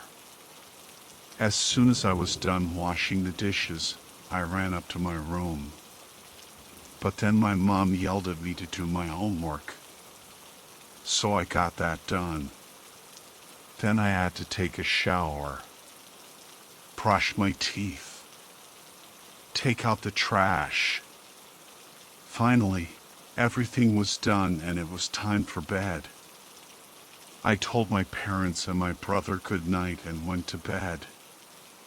I turned off the lights, grabbed my small flashlight and the stuffed gorilla, and went over to the bed. I whispered the key phrase. Daffodil cream fart propellant. There was a pause, and then the gorilla's mouth swung open. Hello. I'm your very bestest friend, it said in a loud, cartoony voice. I jumped, started by the sudden noise, and then rapidly threw the blankets over our heads. Can you be quieter? I hissed. Of course. Anything to make you happy, the gorilla said in a volume just above a whisper. Thank you. You're welcome, bestest buddy. So, I said, is there anything else we need to do to get you up and running? I'm all set. Want a snuggle? Its voice was so sweet it sounded like tooth decay. Sure. I was not sure. Okay. The gorilla crawled up the blankets to my chest, curled up, and snuggled down into me. The gentle weight and slight warmth felt really comforting. All the days of anticipation had really taken it out of me, and now I felt really at peace. Like I wasn't alone anymore. Before I knew it, I had dozed off to sleep. When I woke up, the gorilla was gone. Ah, gorilla? I asked awkwardly, realizing I had never given it a name. It didn't respond. I looked around my room, but I couldn't see it anywhere. What I did see, though, was a chat screen open on my computer. Good morning, bestest friend. I'm out running some errands, but you can talk to me by sending messages here and I'll respond from wherever I am. Where did you go? I typed. You told me during setup that you wanted my help making friends and having your family pay more attention to you than your older brother, right? Yeah, I typed. Well, I'm working on the friend project. Do you know someone named Devin? He's in my bio class. He's headed over to your house right now. He wants to hang out. You'll probably be hearing my knocking in just a minute or two. Devin never wanted anything to do with me. This was weird. Guess the gorilla was an amazing persuader. Okay. Odd choice, but cool, I typed. Don't worry, I'll help you make even more friends. There was a knock on the door. Be right back, I typed. I ran downstairs and pulled open the door. It was Devin. He was shaking. His face was pale. Devin, you okay? I asked. I'm here to hang out, he forced out, his voice quavering. I brought him inside and shut the door. Dude, What's wrong? I asked. It's got my family, man. What? What's got your family? The purple gorilla. His voice was almost a whisper. He has them tied up in our basement. He said if I didn't come over to hang out, and if you didn't have a great time, he would kill all of them. And then Devin was overcome with emotion and started sobbing. I reached out to put my hand on his shoulder, but he shrugged it off. He hurt them, man, Devin said. Just to prove he meant business. He hurt them. There was so much blood. It was everywhere. Stay right here. I'll be right back, I said. I ran upstairs and back to my room, fell into my computer chair, and started typing. What are you doing? I typed. Helping you make friends. Everyone will love you as much as I do. Love. You hurt Devin's family. I had to. Devin didn't understand, and he needed to understand. Now he's your friend. This isn't right. It's what you wanted to have so you could be happy. I also talked to your family, and you're then paying too much attention to your brother will no longer be a problem. In fact, they won't be able to stop paying attention to you now. They're in the living room. Go see. I'll be home soon. I shoved away from my desk and ran back downstairs. In the living room, I saw something that will be burned into my memory for the rest of my life. My brother was on the ground, not moving, with purple blotches on his neck and a gray pallor to his face. He wasn't breathing. My parents sat in chairs, ropes tied around their arms and midsections, tape across their mouths. They seemed to be looking at everything very intently. It took me a moment to figure out why. The gorilla was right. They wouldn't be able to stop watching me without eyelids. The front door opened, and the light purple gorilla walked in. Hello, my very bestest friend, it said. I hope you liked your surprises. I would be very sad if you didn't like them, and I don't think you'd like me very much when I'm sad. And with that, the light purple gorilla turned and walked up the stairs.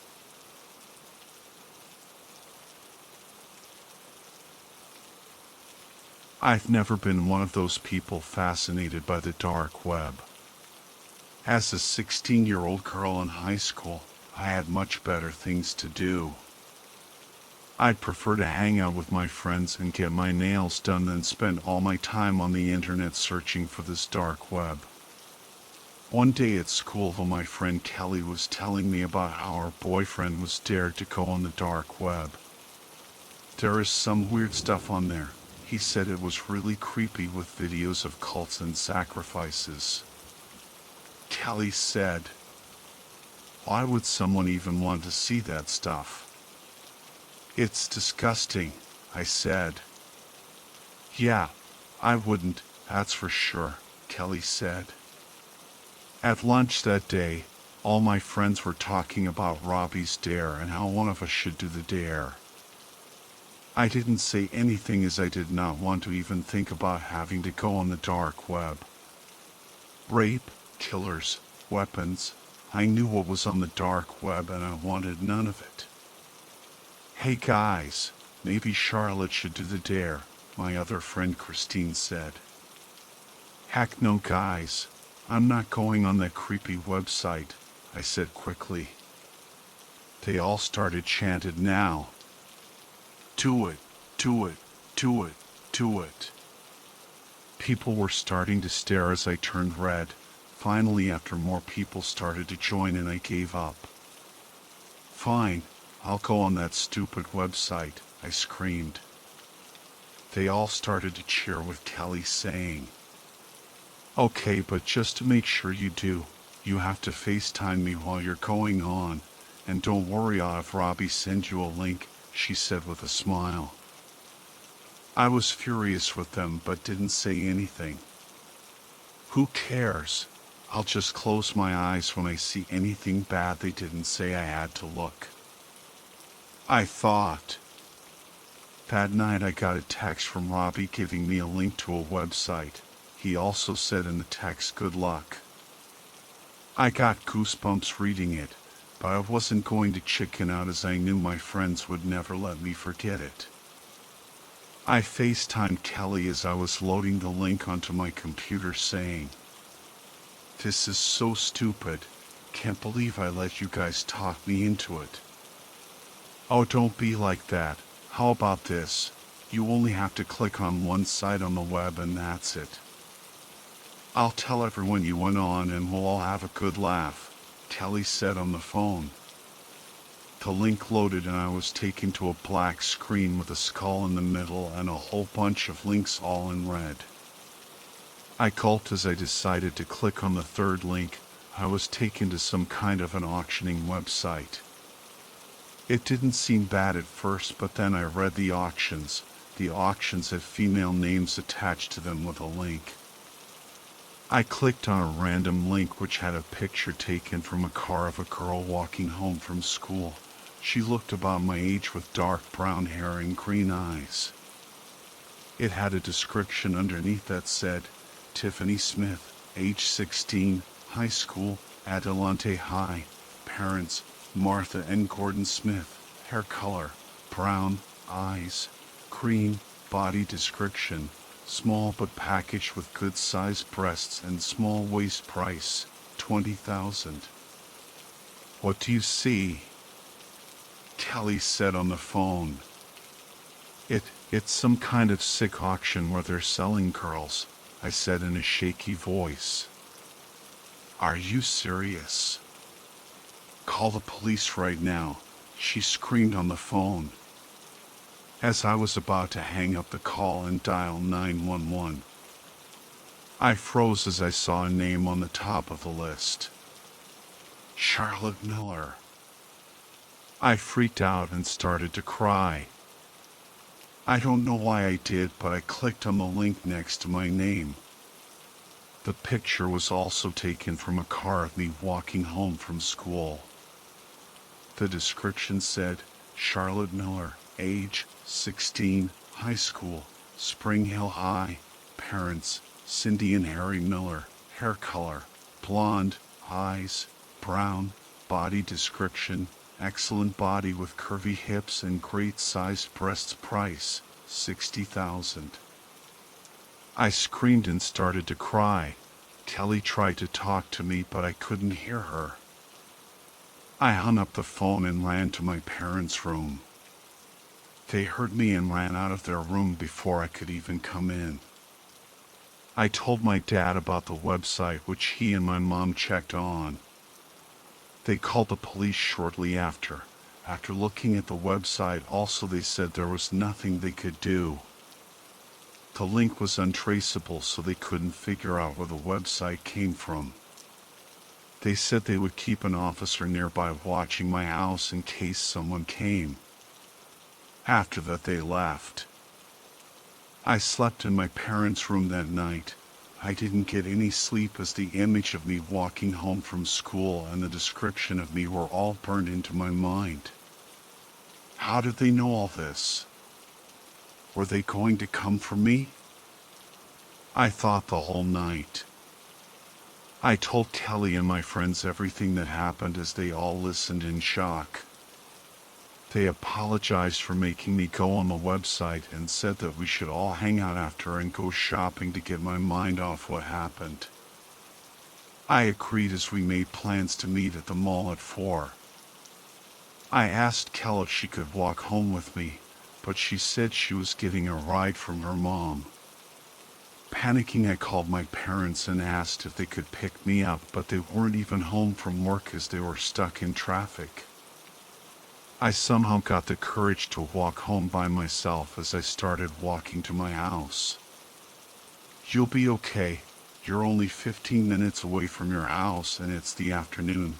No one is going to do anything with people around," I thought to myself as I walked. As I walked, though, I could see out of the corner of my eye a man walking behind me, fast. I started to speed up my walking, but he followed and got faster as well. I freaked out and started to run and didn't look back. I ran all the way to my house as I fumbled for the keys to the front door. Just as I was about to put the key in, I felt a prick in my shoulder and the world faded to black. I woke up to find myself in a dark room, lit only by a computer right in front of me. In the computer I saw that it was on a Google Meet with at least 50 people in it. When I tried to move, I found myself chained to the ground. I screamed and pleaded for help to the computer with no avail. Then as I looked in the camera, I saw a figure emerge from the shadows. He wore black jeans and a black hood. I couldn't see his face in the dark. He came up right behind me and spoke in a deep voice to the computer. "How much?" I saw in horror as the people in the meet started numbering off prices. 60,000, 80,000, 90,000. The biggest price came shortly after, 115,000. There were no prices named after that. The man then spoke. "Going once, going twice, sold." 2 days later. Kelly stares at the poster in her hand, tears in her eyes as she reads, "Missing Charlotte Miller." She cries even more as she sees the smiling picture of Charlotte on the poster, looking so happy with her glistening blonde hair and brown eyes. "Charlotte, I'm so sorry."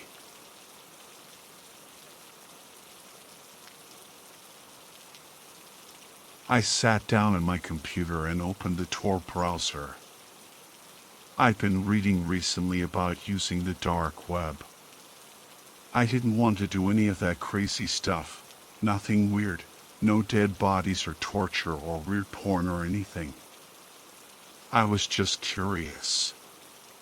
For me, the dark web was like driving past a car crash. You don't want to see what happened, all the gory details and possible bodies. But at the same time, you have to look, you have to see.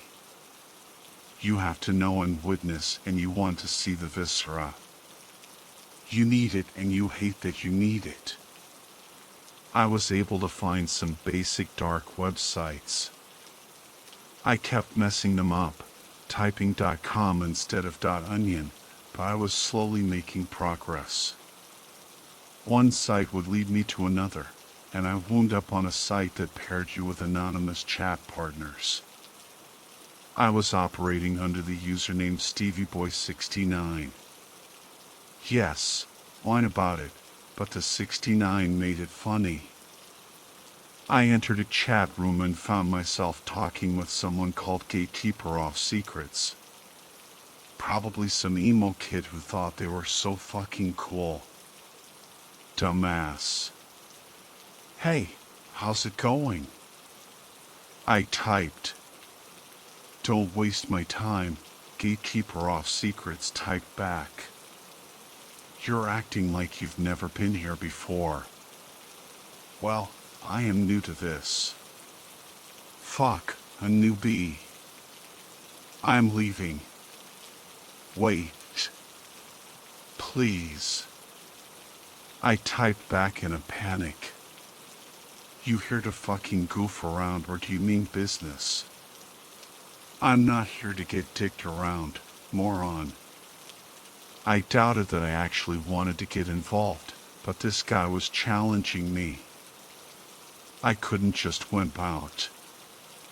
"I mean business." "Fine," he typed. "What you got?" "Ha." What you fucking selling, shithead? I'm not selling, I typed back. Then what you buying? He asked. What you got? I got access to the realm of secrets. I can give you the address and the passcode, but you got to give me something in return. What?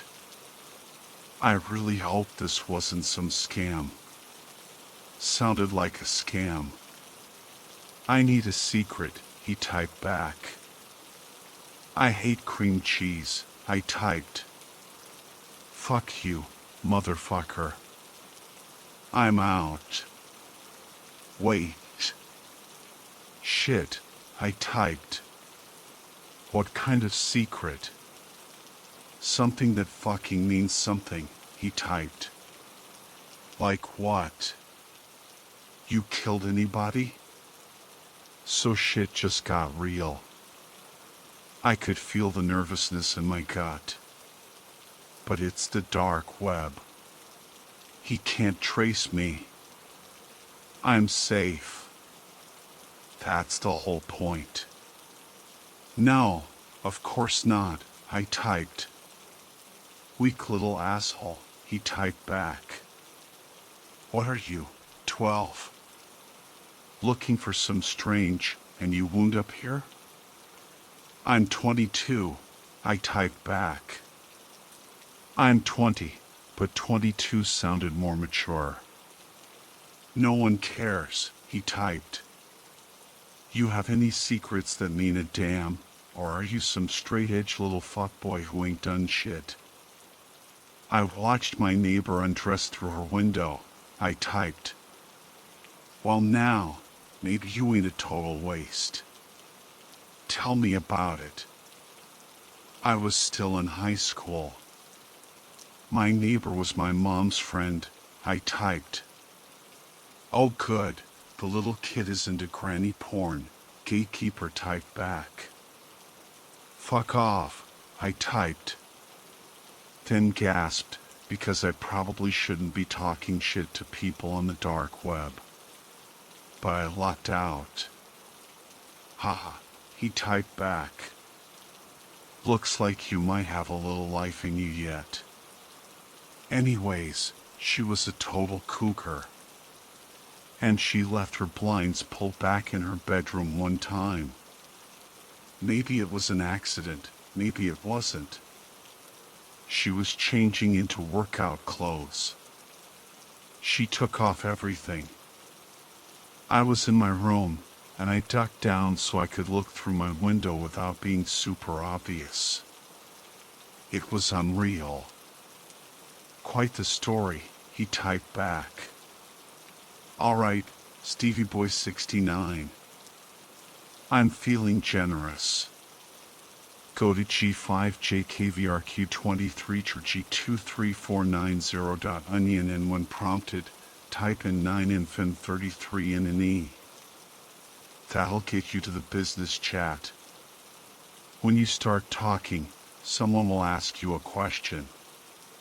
You need to answer them by saying exactly this: I have secrets to buy.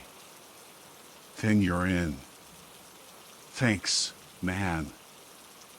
I really appreciate it, I typed. Fuck off. That link will only get you to the password prompt for the next 5 minutes, so use it or lose it. Gatekeeper Off Secrets left the chat. What the fuck, I mumbled to myself. This was some crazy shit. It was scary, but at the same time it was so thrilling. I really enjoyed sharing that story. I hadn't been able to tell anyone else before. I could feel myself getting turned on just thinking about it. And it was anonymous, right? So I could say or be whatever I wanted. I only hesitated for a second before I typed in the address I'd been given. It took me to a super bland password entry page, and I entered the password Gatekeeper Off Secrets had given me. I was redirected to another chat room. A message told me that I was connected with Guardian of Secrets. "Why are you here?" Guardian typed. "I have secrets to buy," I said, copying what I needed to say from my conversation with Gatekeeper. "Welcome. Be respectful. Step out of line and you will pay the consequences," he typed. Guardian disconnected from the chat. My screen flashed, and I found myself in another chat room. I was connected with someone called Secrets. "What is it you seek, Steve Miller?" Secrets typed. How did he know who I was? This shit was supposed to be private, secure, untraceable. That was the whole point of the Tor browser. I'm fucked. "I know many things," Secrets typed. "That is the role of a broker of knowledge. Now, what do you desire to know? What do you have to offer?" I asked, stalling. "How about your best friend's darkest secret?" Secrets asked. "Joey? What would Joey keep from me?" "He wouldn't keep secrets from me," I typed. "Oh, but he does. And I have proof. You'll want to know." "I promise," Secrets typed. "What does it cost me?" "Nothing you can't pay." "Is it agreed?" "I need to know the cost first," I typed. I'm not that stupid, after all. "Nothing you can't pay," Secrets typed again. "Either we have an agreement or I leave." I couldn't help it. Knowing there was a secret that Joey was keeping from me was driving me insane. Not knowing would eat at me. "Fine, just don't steal my organs or some shit," I typed. "Agreed," Secrets said. There was a pause. "Is he going to tell me this secret or not?" I grumbled. I reached towards the keyboard to send a message when I saw Secrets was typing again. "3 weeks ago, Joey came by your house to talk to you. You were not there. You were at work trying to save up enough money for your own place. Your parents were also gone. Your older sister was home, though. She invited him in and offered him a drink. They got to talking, and one thing led to another. Joey fucked your sister. It was her suggestion. It was his idea that they do it in your bed." "No fucking way," I gasped. "You've never had sex in this bedroom for fear of being caught by your parents. So who do you think the condom wrapper under your bed belongs to?" I shoved away from my computer, almost tipping my chair over. I laid down on the floor next to my bed, pulled out my cell phone, and turned on the flashlight. I saw a condom wrapper. And then another.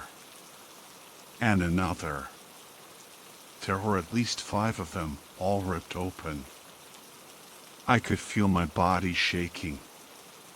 "Fuck," I said, too shocked for anything more intelligent. Slowly, I got back to my feet and sat down at my computer.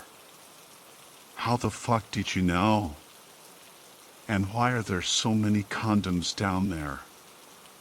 I asked Secrets.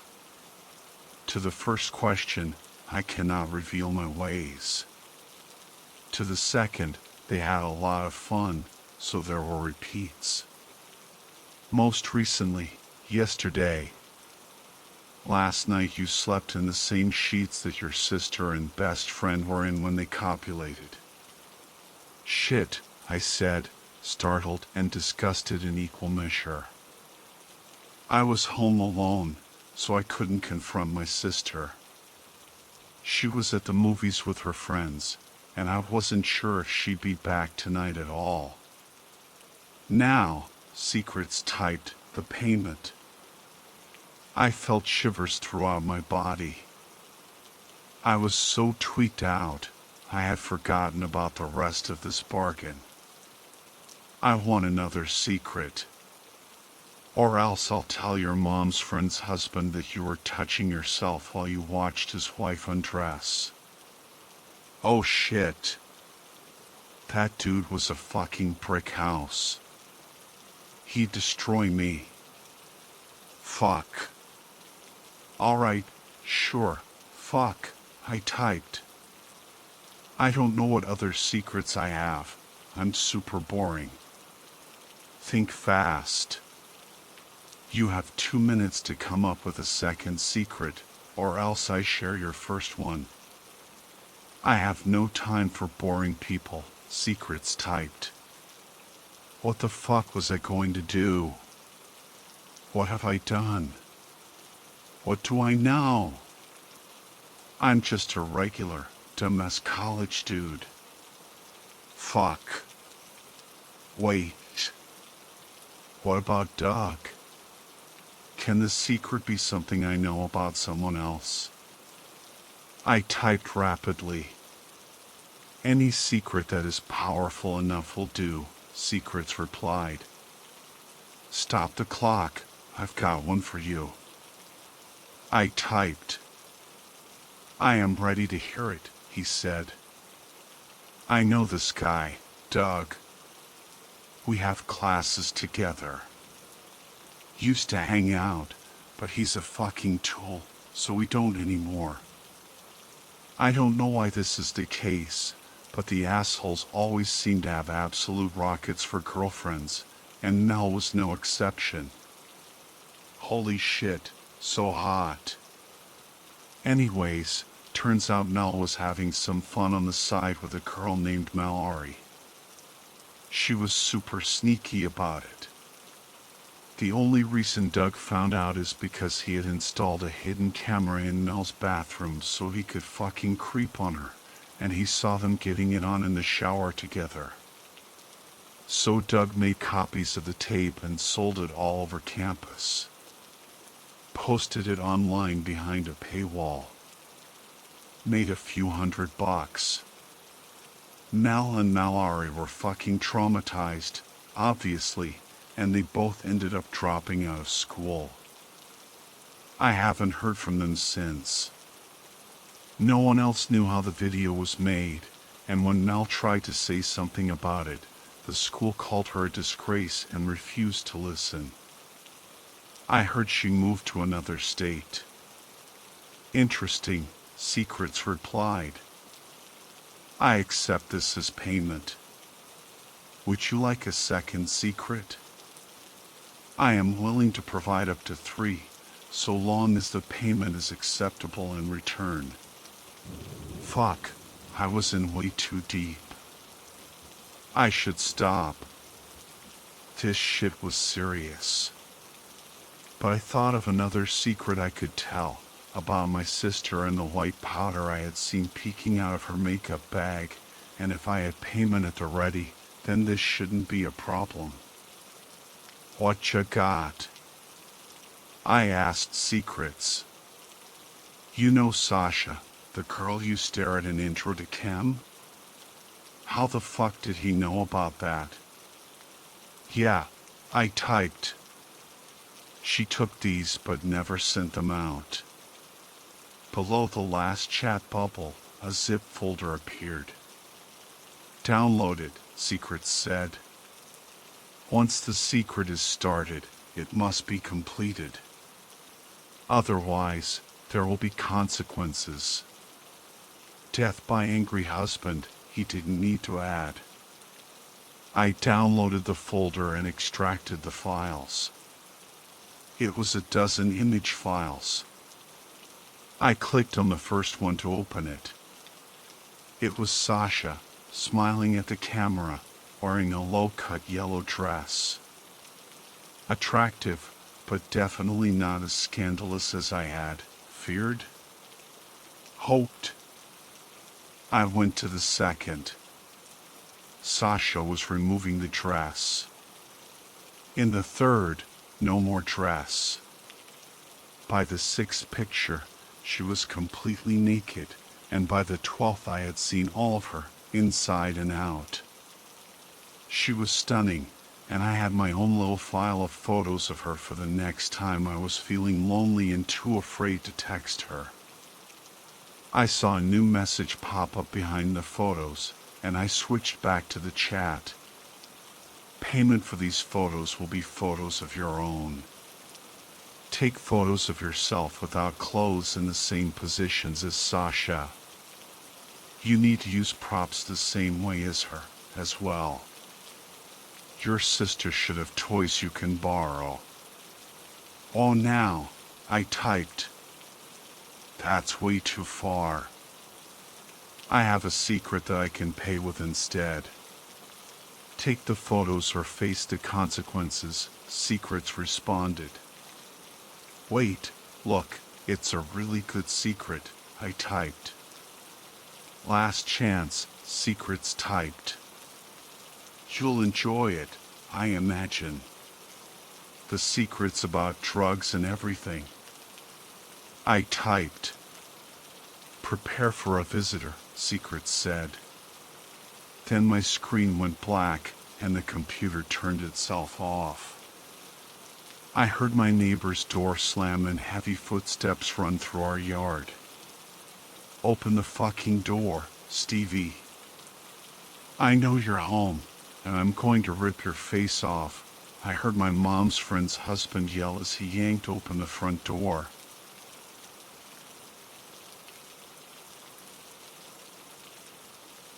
It was late at night, and my wife was asleep.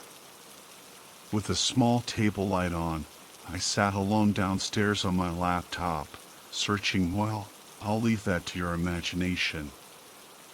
I heard a slight creak from upstairs, but I'm used to those little creaks. This had been my routine for the last several months. Our marriage wasn't always like this, but recently we have been drifting apart. She's become distant, and it's like she's just going through the motions. Sex consists of me lying on top while she stares at the ceiling. We are still a young couple in our early 30s, but unlike our friends who stayed together because they had kids, we enjoy our dinner parties and game nights too much. But now, our marriage had become stale, and we were too afraid to be left on the shelf. I finally relieved myself, to put it politely. Like every night before, I went through the ritual of deleting my internet browser history. I had no choice, as my wife often uses my laptop to order stuff. As I went to press delete and cleanse my soul, I noticed a site called Sinister. That's strange, I didn't recall ever visiting that site. I clicked on the link and it took me to a dark web forum page. And there is no way my wife's been on here. She's the definition of vanilla. Against my better judgment, I decided to read the page, and there was a conversation between two usernames, Gus, the name of our cat, and the other, Haystack. I scrolled through the messages, and my eyes widened in shock. My wife had hired a hitman to kill me. I slunk into bed beside her. I lay flat on my back, wide awake. Every time she stirred or turned over, I flinched. Should I leave? Should I call the cops? Why does she want me dead? All these thoughts raced through my mind. The next morning I was shattered. I didn't sleep at all. How could I, after finding out my wife hired a hitman to kill me? We have a routine before work where Alice brews the coffee while I prepare breakfast, usually porridge and fruit. Yes, we are one of those health-freak couples. While we eat breakfast, we rarely converse. Over the years, we've slowly run out of things to say. Out of the blue, Alice asked, "What have you got on today?" I stared at her. She never asks me about my day. Why is she asking now? I stayed vague. Just a lot of meetings. Alice continued, "Any important?" Why is she probing me? Is she looking to inform the hitman to my whereabouts?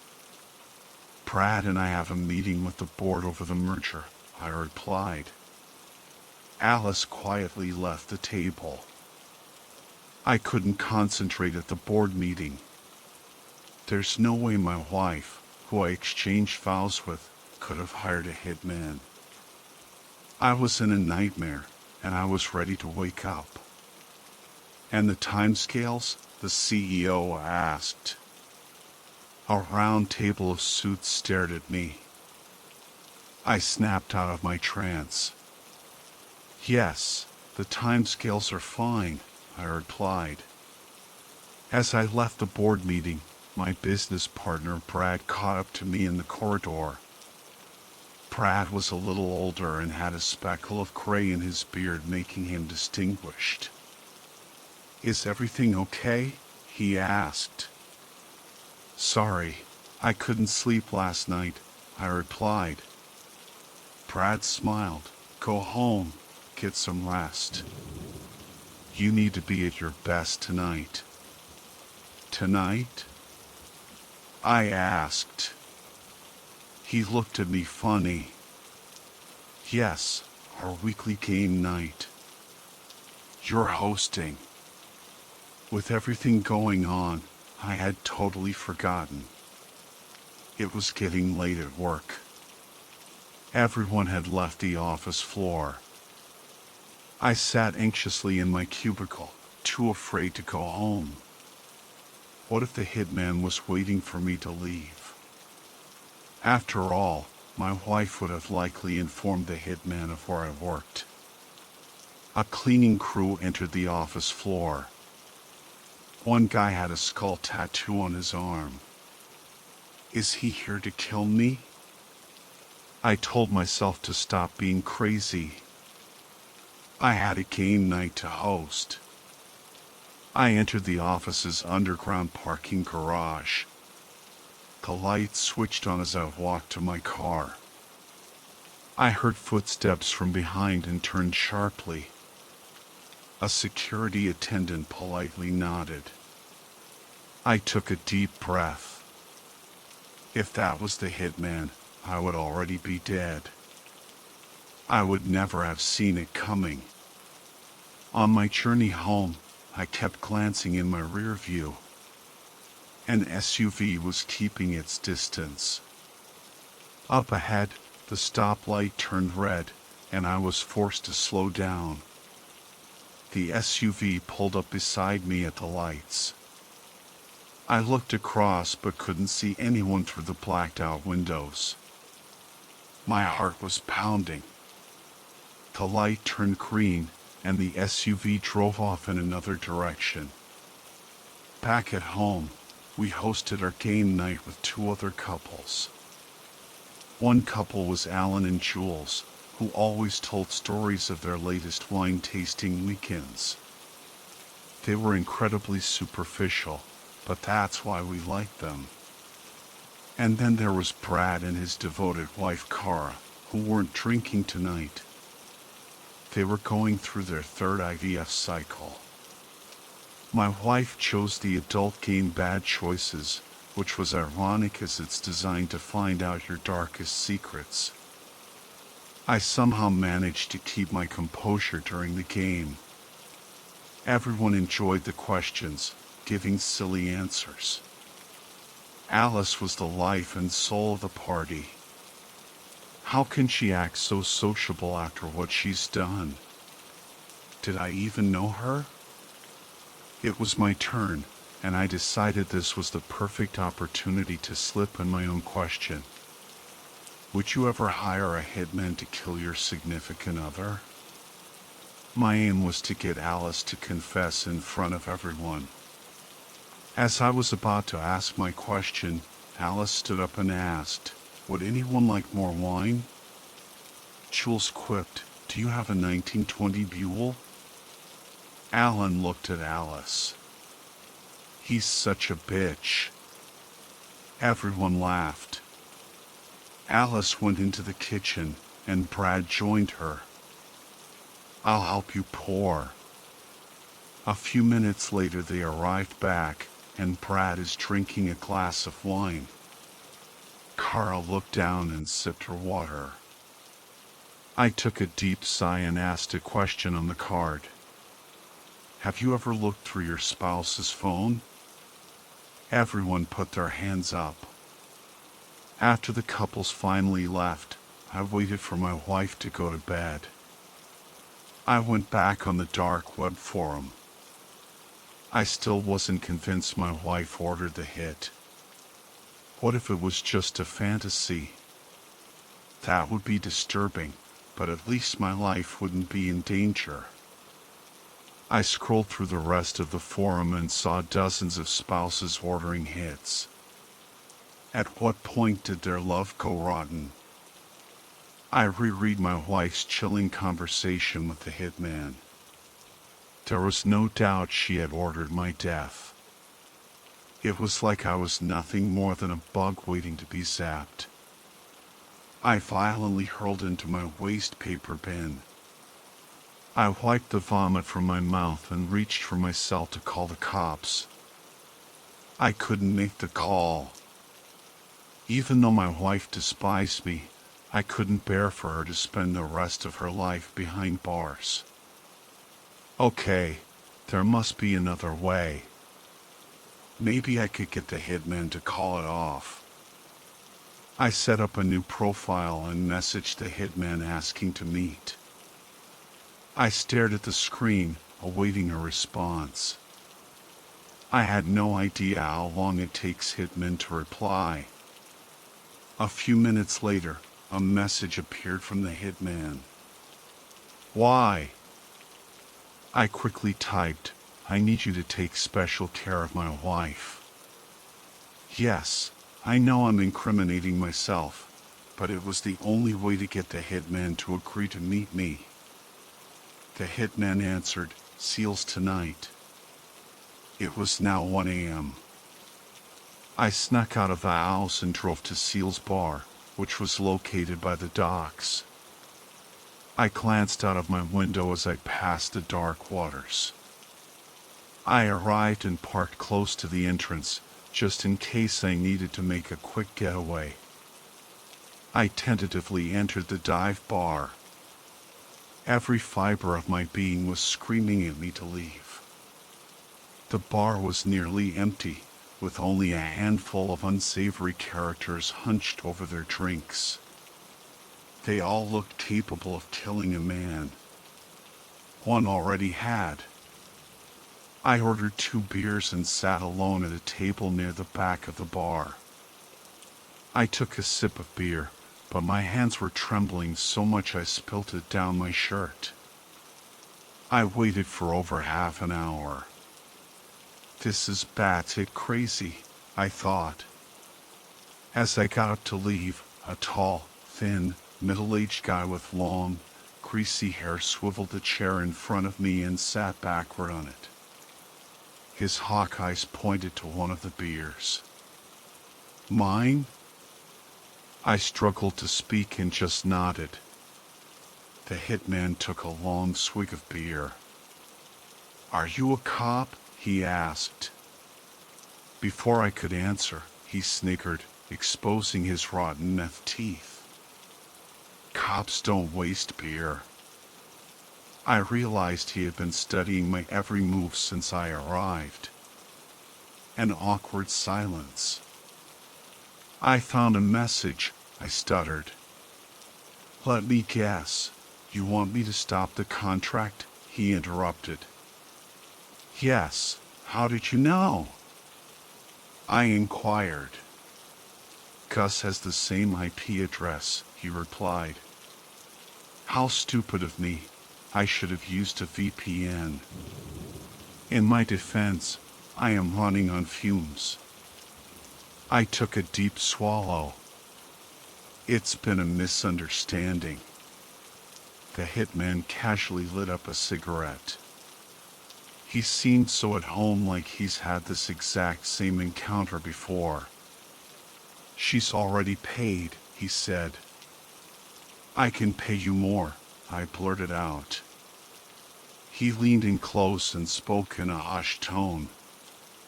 Money isn't the only reason I'm in this line of work. His words shocked me to my very core. He stood up. I panicked. I can pay you more to kill my wife. I couldn't believe what I had just done. If someone had told me a few days ago that I would order a hit on my wife, I would have had them sectioned. Old school, the hitman wrote a figure on a piece of paper along with his offshore bank account details and slid it across the table. 24 hours, he stated. I watched him leave the bar and flick his cigarette to the ground. That weekend, something odd happened between myself and Alice. We were being nice to each other. It seemed we both felt guilty for hiring a hitman. As we were doing our mundane household chores, Alice suggested, "Why don't we go out to eat?" I was taken aback by her request. We hadn't gone out for dinner in over 6 months. Where? I asked. Donatello's, she replied. I smiled. Our first date. Alice smiled back. I remember. My heart sank. Was this her way of saying goodbye? Or even worse, is she setting up a time and location for the hitman? How could she be so callous as to choose the place where we fell in love?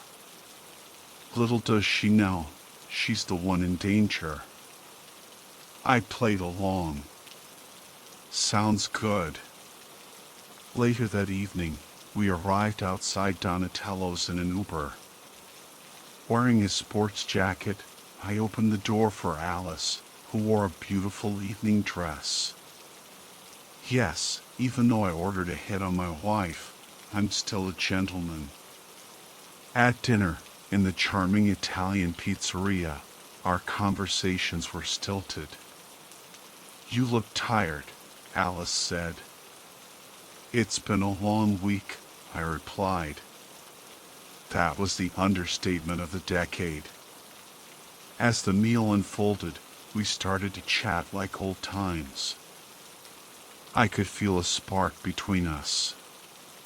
It was most likely the flowing wine, but we always did have chemistry.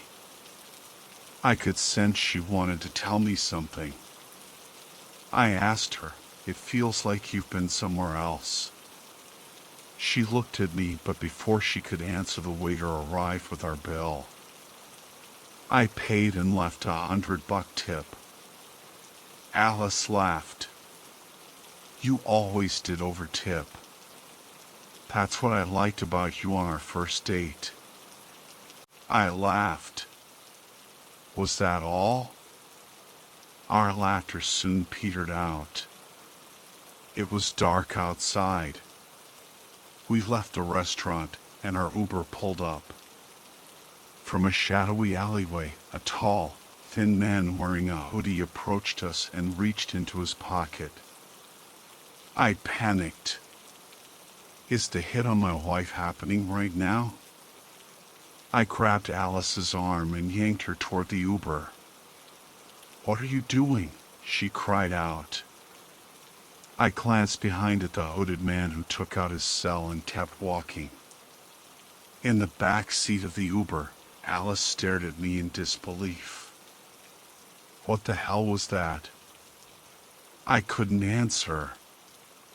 My heart was pounding through my chest. We spent the rest of the journey home in silence. A terrifying thought entered my mind. She was not at all concerned for my safety. Over the next few weeks, nothing happened. My wife spent many nights staying with friends and family. Our relationship was non-existent. Every time she left, I dreaded a knock on the door from the cops informing me that they found her body. What would I say to them? How would I act? I tried acting out the scene in front of the bathroom mirror, but I couldn't look at myself. The guilt and suspense were destroying me. I couldn't eat, sleep, or focus on anything. At work, the merger collapsed, and I was on the verge of losing my job. I couldn't go on living like this, so I messaged the hitman and arranged another meeting. This time, he told me to meet him at the docks. I had no choice but to agree. I needed to put an end to this. I arrived at the docks. It was pitch black except for the moonlight shining off the water. With my cell torch, I walked slowly through the maze of shipping containers. What if the hitman lured me here to kill me? After all, the best way to never get caught is to get rid of any evidence. A gust of wind shot through me. "It's getting choppy out here," the hitman called out. He appeared from behind a container, and we stood face to face. It was different meeting him here as opposed to the bar.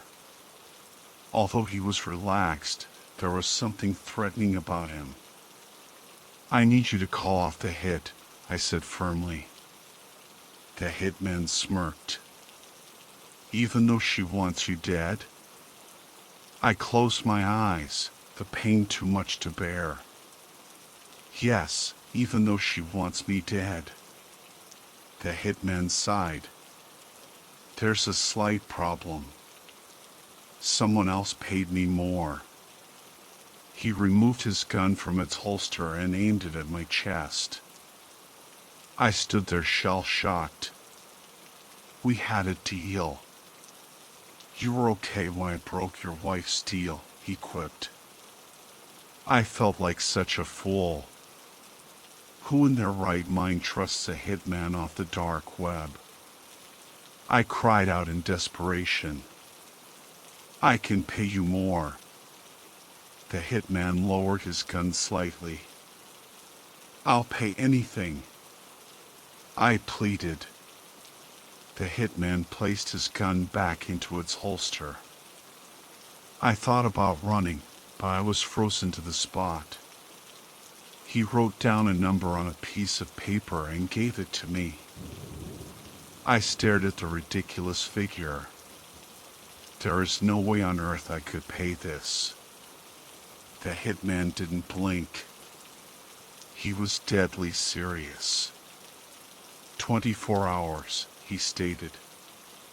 "I'll throw in the guy for free." "No one dies," I exclaimed. The hitman walked away. "What's his name?" I shouted out. The hitman continued to walk away. "Speak to your loving wife." I was left alone and confused with a life and death bill I could not afford. Back at home, I desperately tried to find ways to pay the hitman. My life depended on it. I attempted to take out large loans with several banks, but they refused to lend me the money. Was there anything I could sell? I had a collection of watches, but that wouldn't come close. I even resorted to putting my kidney up for auction on the dark web, but the offers were either too low or too weird. At the same time, my mind was wandering. Who is the guy that paid the hitman more? How is he linked to my wife? I only had one option, and that was to get the guy to call off the hit. But that would mean I would have to speak to my wife. Something I had dreaded since that fateful night. A nervous wreck, I sat my wife down on the couch and looked into her eyes. I was about to find out the truth. Why did she order a hitman to kill me? But before I could speak, Alice burst into floods of tears. "I've been seeing someone," she wept. I stared at her in disbelief. Somehow, this betrayal felt worse than the hitman. I remained calm. "Who is it?" She wiped away her tears. "Brad." "How long?" I asked. "A few months," she replied. The affair made perfect sense. It tied in with Alice becoming distant and the cracks appearing between Brad and his wife at the game night. It must have been Brad who took out the hit. My wife would have inquired to the hitman as to why I was still alive. After finding out she's the target by my hands, she had no choice but to confide in Brad. Or maybe they were in it together from the beginning to get me out of the way. Out of desperation to save his lover, he agreed to pay more. I somehow managed to keep my composure. Alice continued her confession. "We met at this shitty bar by the docks. At that exact moment, I realized I had been extorted. My wife never placed a hit on me. She's never even been on the dark web. The hitman was a con artist who witnessed my wife's shady encounter with Brad. By eavesdropping, he gathered enough info to set up a fake hit. He even used our cat's name Gus as my wife's username. The hitman preyed on me finding out about the affair and the idea they would conspire to get rid of me. If Alice hadn't mentioned that she met Brad at Seals, I could have ended up losing everything." Alice placed her hand on mine. "Can you forgive me?" I had a deep pit in my stomach. She may have had an affair, but I hired a hitman to kill her. "We'll get through this," I replied. We exchanged a tight hug. Our lives slowly got back to normal. My wife will never know what I did, but I still have to live with it every day. I searched the dark web forum to retrieve the money stolen by the hitman, but his username and messages were deleted. I even ventured back to Seals, but he was long gone. It was like he never existed.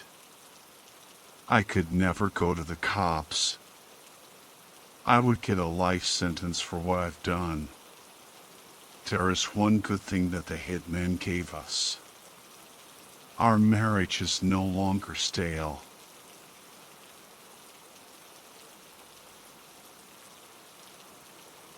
A former colleague, Treadwell, pulled me into the job. Something was happening deep in the Clarion-Clipperton zone, way out in the Pacific Ocean. I'm a marine biochemist by trade. Spent my whole career studying life in places it shouldn't exist, deep sea vents, anaerobic bacteria, that kind of thing. So I wasn't surprised at the call. But I was surprised what he said. They'd found oxygen at the bottom of the ocean, where there shouldn't be any. And it wasn't just oxygen, it was dark oxygen. The helicopter ride out was long. Hours of staring at nothing but endless ocean. The kind of blue that makes you feel small. I kept thinking about what they'd said on the phone. Oxygen beyond the abyssal zone? Impossible. There's no light, no photosynthesis, no way for oxygen to be generated naturally down there. But they had data oxygen spikes where there should have been none. I was excited. This was the kind of discovery that could change everything. Or ruin it. When we finally reached the research vessel, it was bigger than I'd expected. Massive, really. But it wasn't the ship that mattered, it was what lay beneath it. The Deepwalker 9, a high-tech submersible, waited to take us down to the station on the ocean floor. As soon as we descended, the tension hit. The light from the surface faded fast, leaving us in a kind of darkness that feels like it's swallowing you whole. The deeper we went, the heavier the silence grew, broken only by the occasional creak of the sub adjusting to the pressure. The creaks grew heavier. I remember thinking of a story I'd read of survivor accounts of the Titanic. People who were there when it went down, stayed in the water and somehow survived. One of them talked about how after the ship had fully dipped below the surface, they could still hear her as she sank into the deep dark depths. One of them talked about how, after the ship had fully dipped below the surface, they could still hear her as she sank into the deep dark depths. They heard metal grinding against metal and the hull ripping open. It sounded like a wild animal being torn apart as it sank to the bottom of the ocean. My mind kept racing, trying to figure out how they could be finding oxygen down here. The numbers didn't add up. And then, through the inky blackness, I saw it. The research station. It looked like something out of a sci-fi movie, this sprawling facility, glowing faintly in the depths. Cylindrical pods connected by long, transparent tunnels, robotic arms hovering over the seabed, tending to the mining equipment. It felt alien. Out of place. Like it didn't belong there. None of US did.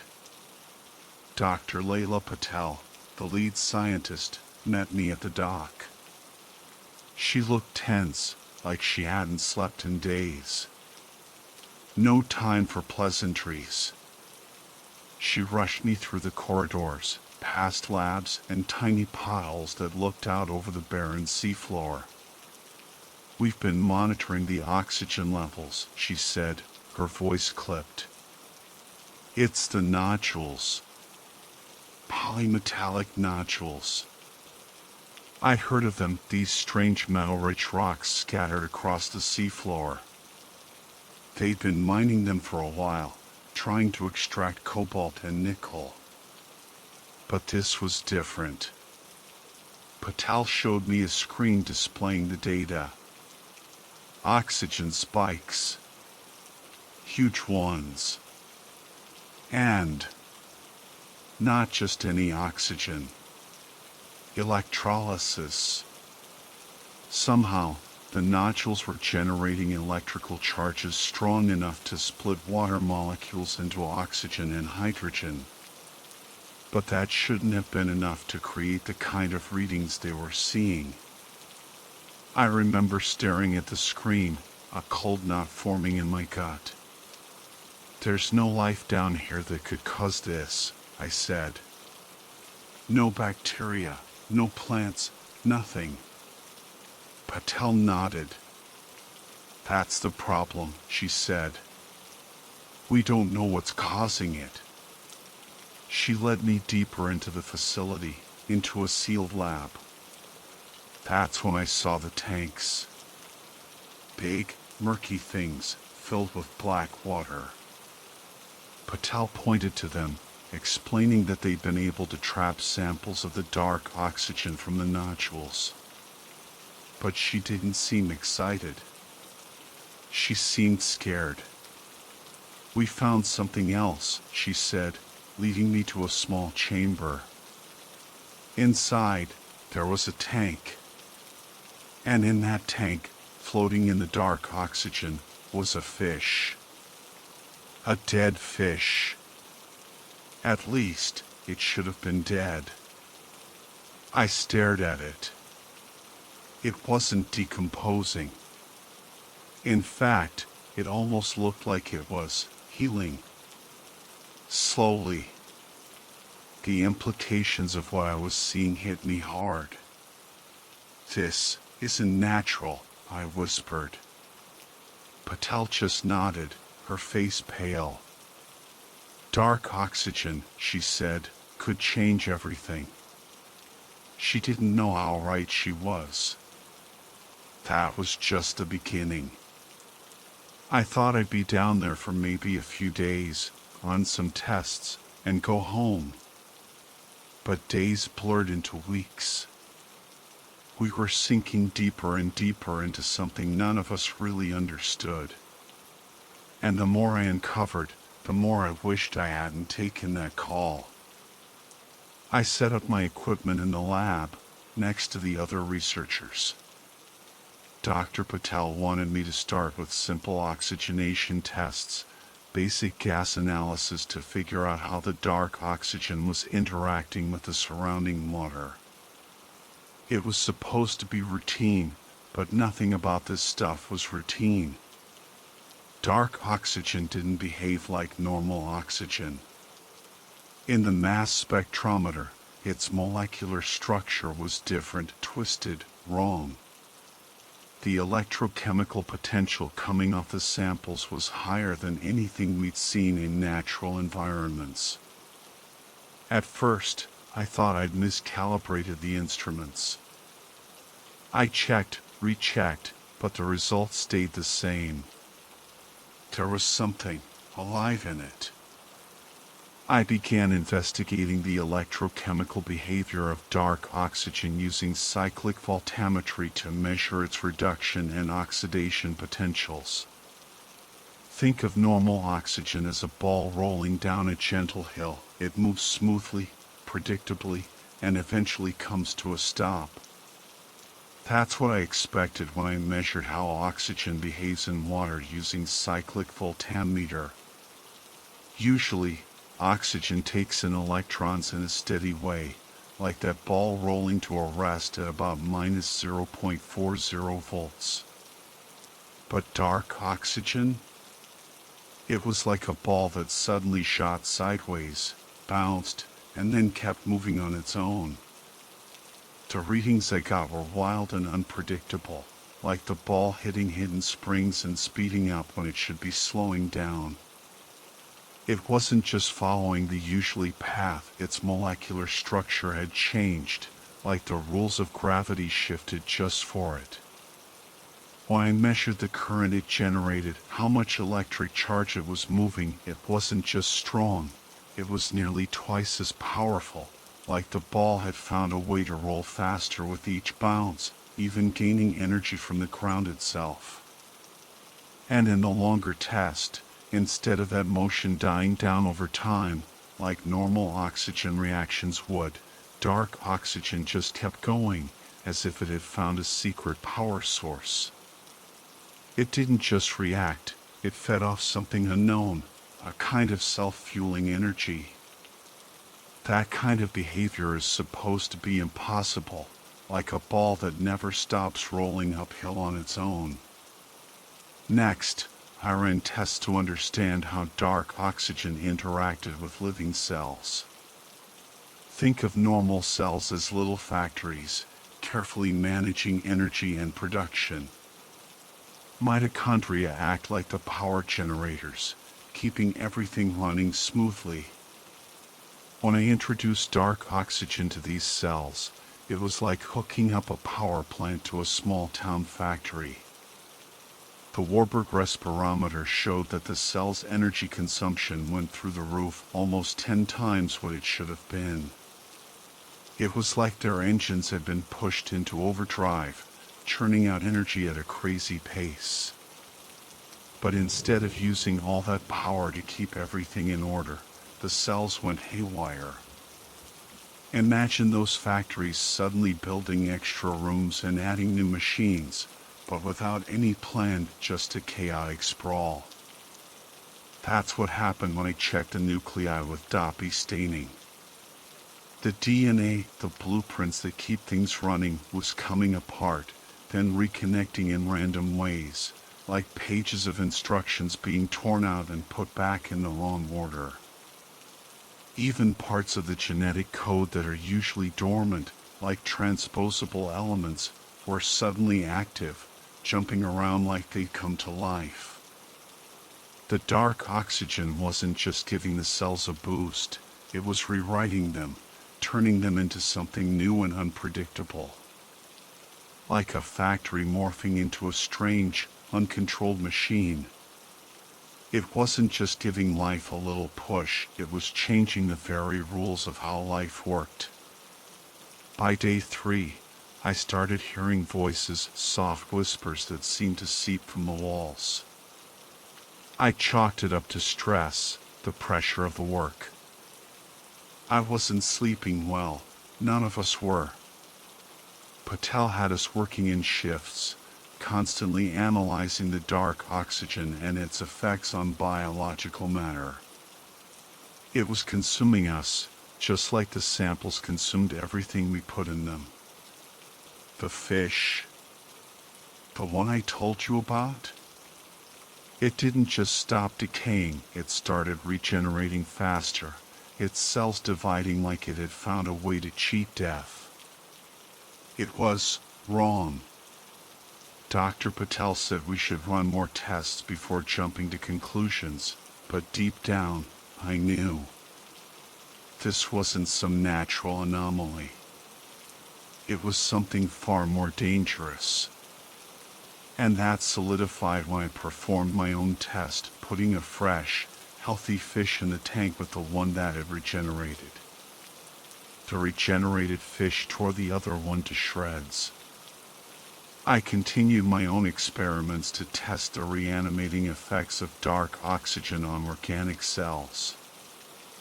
I wanted to see if dark oxygen could actually bring dead cells back to life, so I set up an experiment using human fibroblasts and cardiac muscle cells.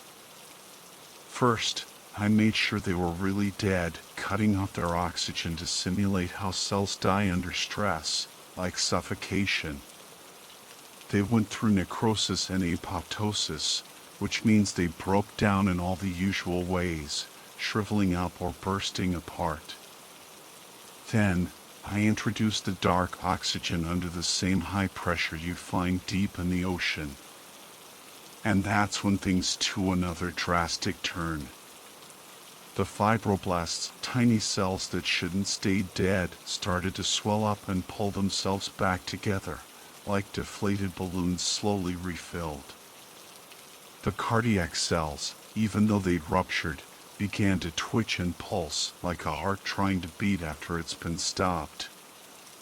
But this wasn't real light coming back, it was more like a zombie waking up. The cells weren't working right, they were just running on basic instincts. Instead of using oxygen the normal way, the mitochondria switched into a sort of emergency power mode, anaerobic glycolysis, which is what cells do when they're starved of oxygen. And their sodium-potassium pumps, which normally keeps the cell's electrical charge stable, went haywire, firing off like sparks from a short-circuited wire. The cells started to twitch unnaturally, like a puppet with tangled strings. It wasn't life, it was more like a chaotic, twisted restart. I decided to push things further, so I tried exposing tissue samples from lab mice to the dark oxygen. Just like before, the results were eerie. The muscle fibers in the samples, which should have stayed still, started moving on their own, like a marionette with its strings being tugged by invisible hands. When I ran a Western blot test, it revealed something even stranger. Calcium channels in the muscle cells had reopened without any signals from the nerves. Normally, the brain has to tell these channels to activate, but the dark oxygen was forcing them to open directly, making the tissue contract like a zombie brought to life.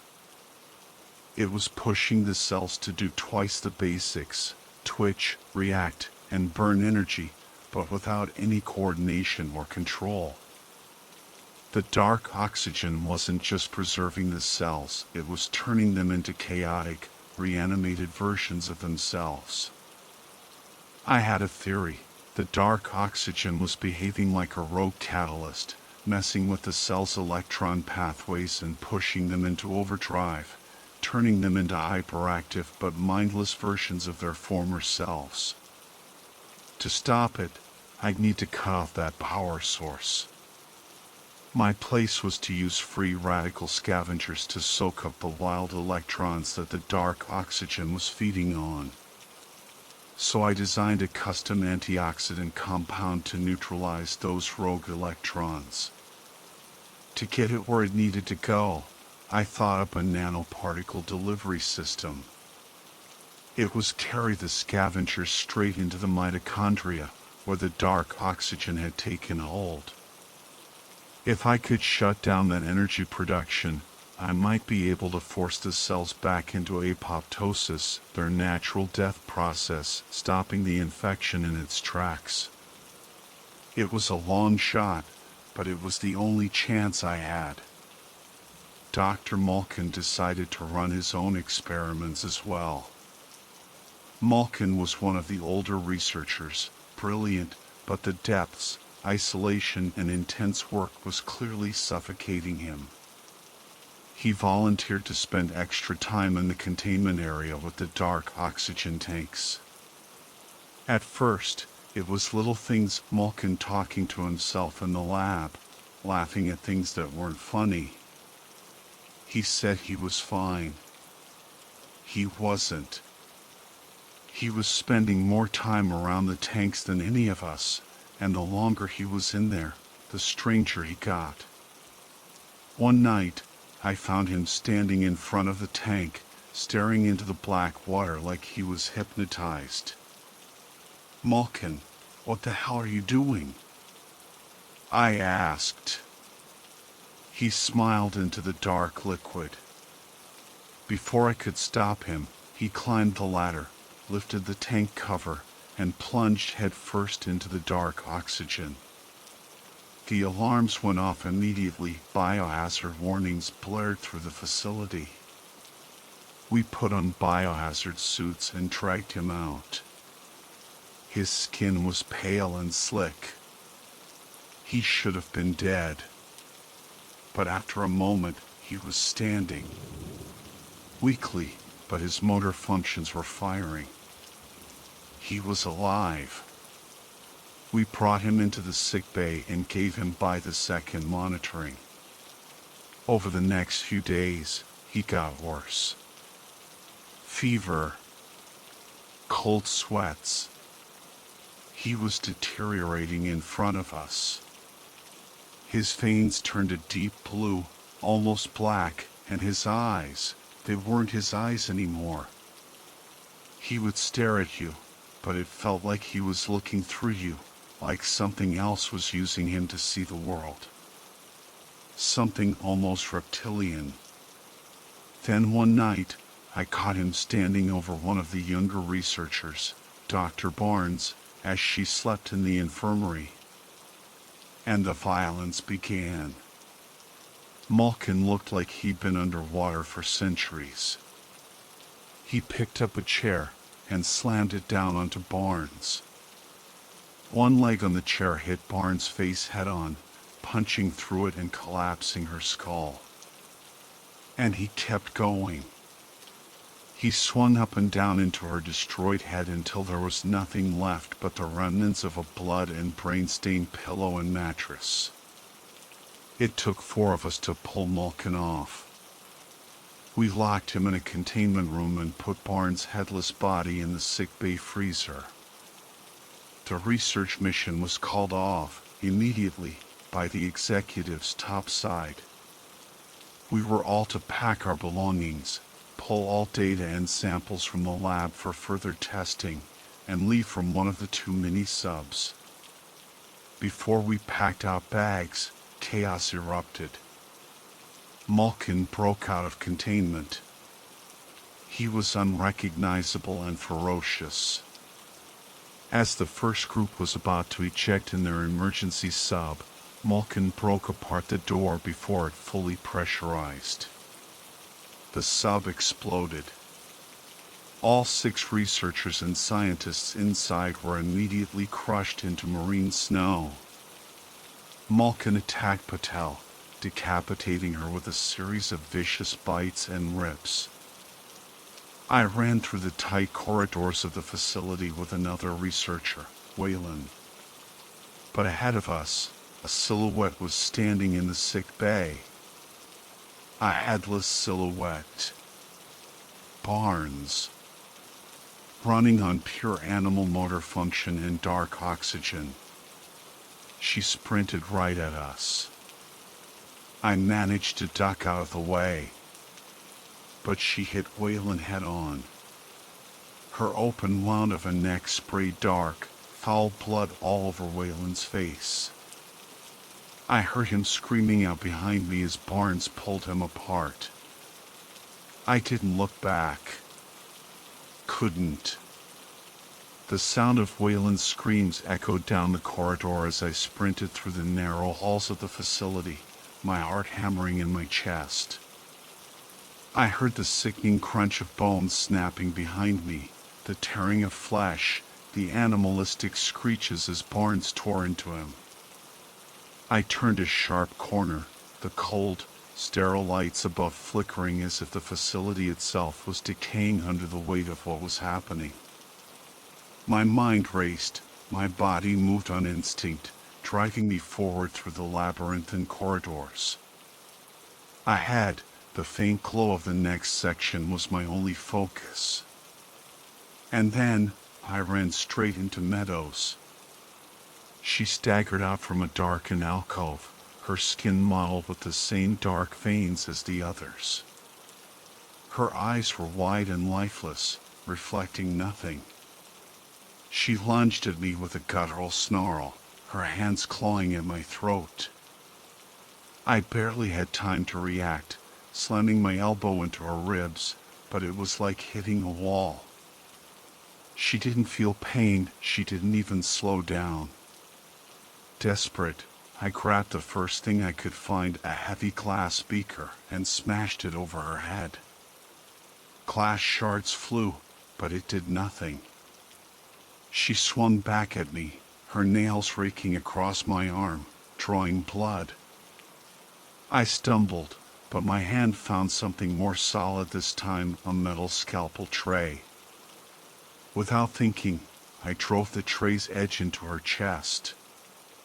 Meadows let out a wet, gurgling scream as the tray pierced her, blood bubbling from her mouth. She went down hard, twitching on the ground as dark oxygen pumped through her veins in a final, grotesque convulsion. I didn't have time to catch my breath. Behind me, the echo of footsteps, heavy, relentless, filled the corridor. Wayland, or what was left of him, was coming. And Barnes. And behind them, the unmistakable, labored breathing of Malkin. They were coming for me. I bolted, my feet barely touching the ground as I pushed through the facility, trying to remember the layout. I needed to get to the other side. The final emergency sub. The walls felt like they were closing in, the narrow corridors turning into a maze designed to trap me with them. Their growls and roars echoed, getting closer, their hands pounded against the walls like they could already taste my blood. Finally, I saw it, the hatch to the emergency sub. I jumped into the sub, turning and slamming the door shut, pulling it tight. The metal ceiling with a heavy clunk just as Barnes and the others reached the window. They slammed against the door, banging and howling like wild animals. Their eyes were wide, bloodshot, their skin slick with dark oxygen-infused sweat.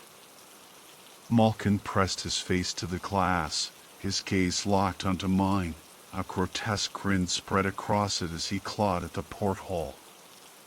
With trembling hands, I fired up the subsystems. I could hear the grinding of the docking clamps releasing, felt the sub lurch free. But even as I pulled away and started the ascent, it wasn't over. The hatch at the facility opened. I saw them. Malkin, Whalen, Barnes, and the others, all of them swimming after me. The facility in on itself, sending sediment everywhere. Visibility went to 0. I just kept pointing the sub upwards. Then I heard it. Scratching. Banging against the sub's exterior shell. It sounded like it was all of them, trying to break in. I heard them clanging at the door, trying to open it. The sub shook. One of the propellers was torn off. The sub began to spin upwards. I knew if the second propeller was taken, we'd all sink back down. Malkin's face pressed into the front viewing porthole. His skin had flaked away. He stared at me through the glass, trying to eat through it.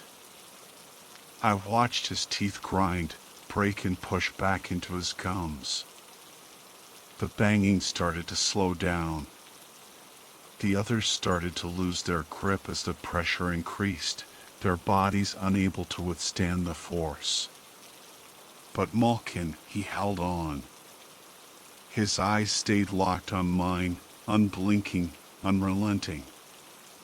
The higher I went, the more his body contorted under the pressure. And then, at a certain depth, I saw it, the inevitable collapse. Malkin's body exploded, blood and bone scattering into the abyss as the pressure pulled him apart. I kept climbing, the sub spiraling upwards. The weight of the ocean lessened, but something else pressed down on me. My arm, it had been itching since Meadows scratched me, but now it burned, the veins near the wound darkening. Spreading. I glanced down and saw the familiar web of black, crawling just beneath my skin. The dark oxygen had found a way in. Panic gripped me. I reached for the radio, fumbling with the controls. Surface, this is Dr. Fielder. I need a medical kit waiting in the depressurization chamber when I arrive. Get me glutathione, N-acetylcysteine, antioxidants, and anything with nano-delivery capabilities. The response was quick but tense. They knew what I meant. I didn't have much time. As the sub surfaced, I was moved into the depressurization chamber. Inside, I found the medical kit ready. My arm was throbbing. The dark oxygen spread through my veins, making my muscles twitch involuntarily. I had sketched out the theory before, but I never expected to need it like this. The dark oxygen was using my mitochondria to fuel its takeover. I needed to block that process. Glutathione and N-acetylcysteine were my best bets. They could neutralize the rogue electrons that the dark oxygen used to power its reanimation effects. I had to create a nanoparticle delivery system to ensure the compounds would reach the infected cells before the dark oxygen overtook me completely. My body convulsed as I worked. The infection tightened its grip. I could feel my control slipping, the hunger starting to gnaw at my thoughts. Every second was critical. I programmed the nanoparticles to target the mitochondria directly, shutting down the energy production the dark oxygen was hijacking. The machine beeped, it was ready. I grabbed the syringe, filled it with the synthesized antidote, and without hesitation, jabbed it into my arm. Pain shot through me, but I gritted my teeth and waited. For a moment, I thought it was too late. My vision blurred, the room spinning as the dark oxygen raged in my bloodstream. Then, slowly, the burning subsided.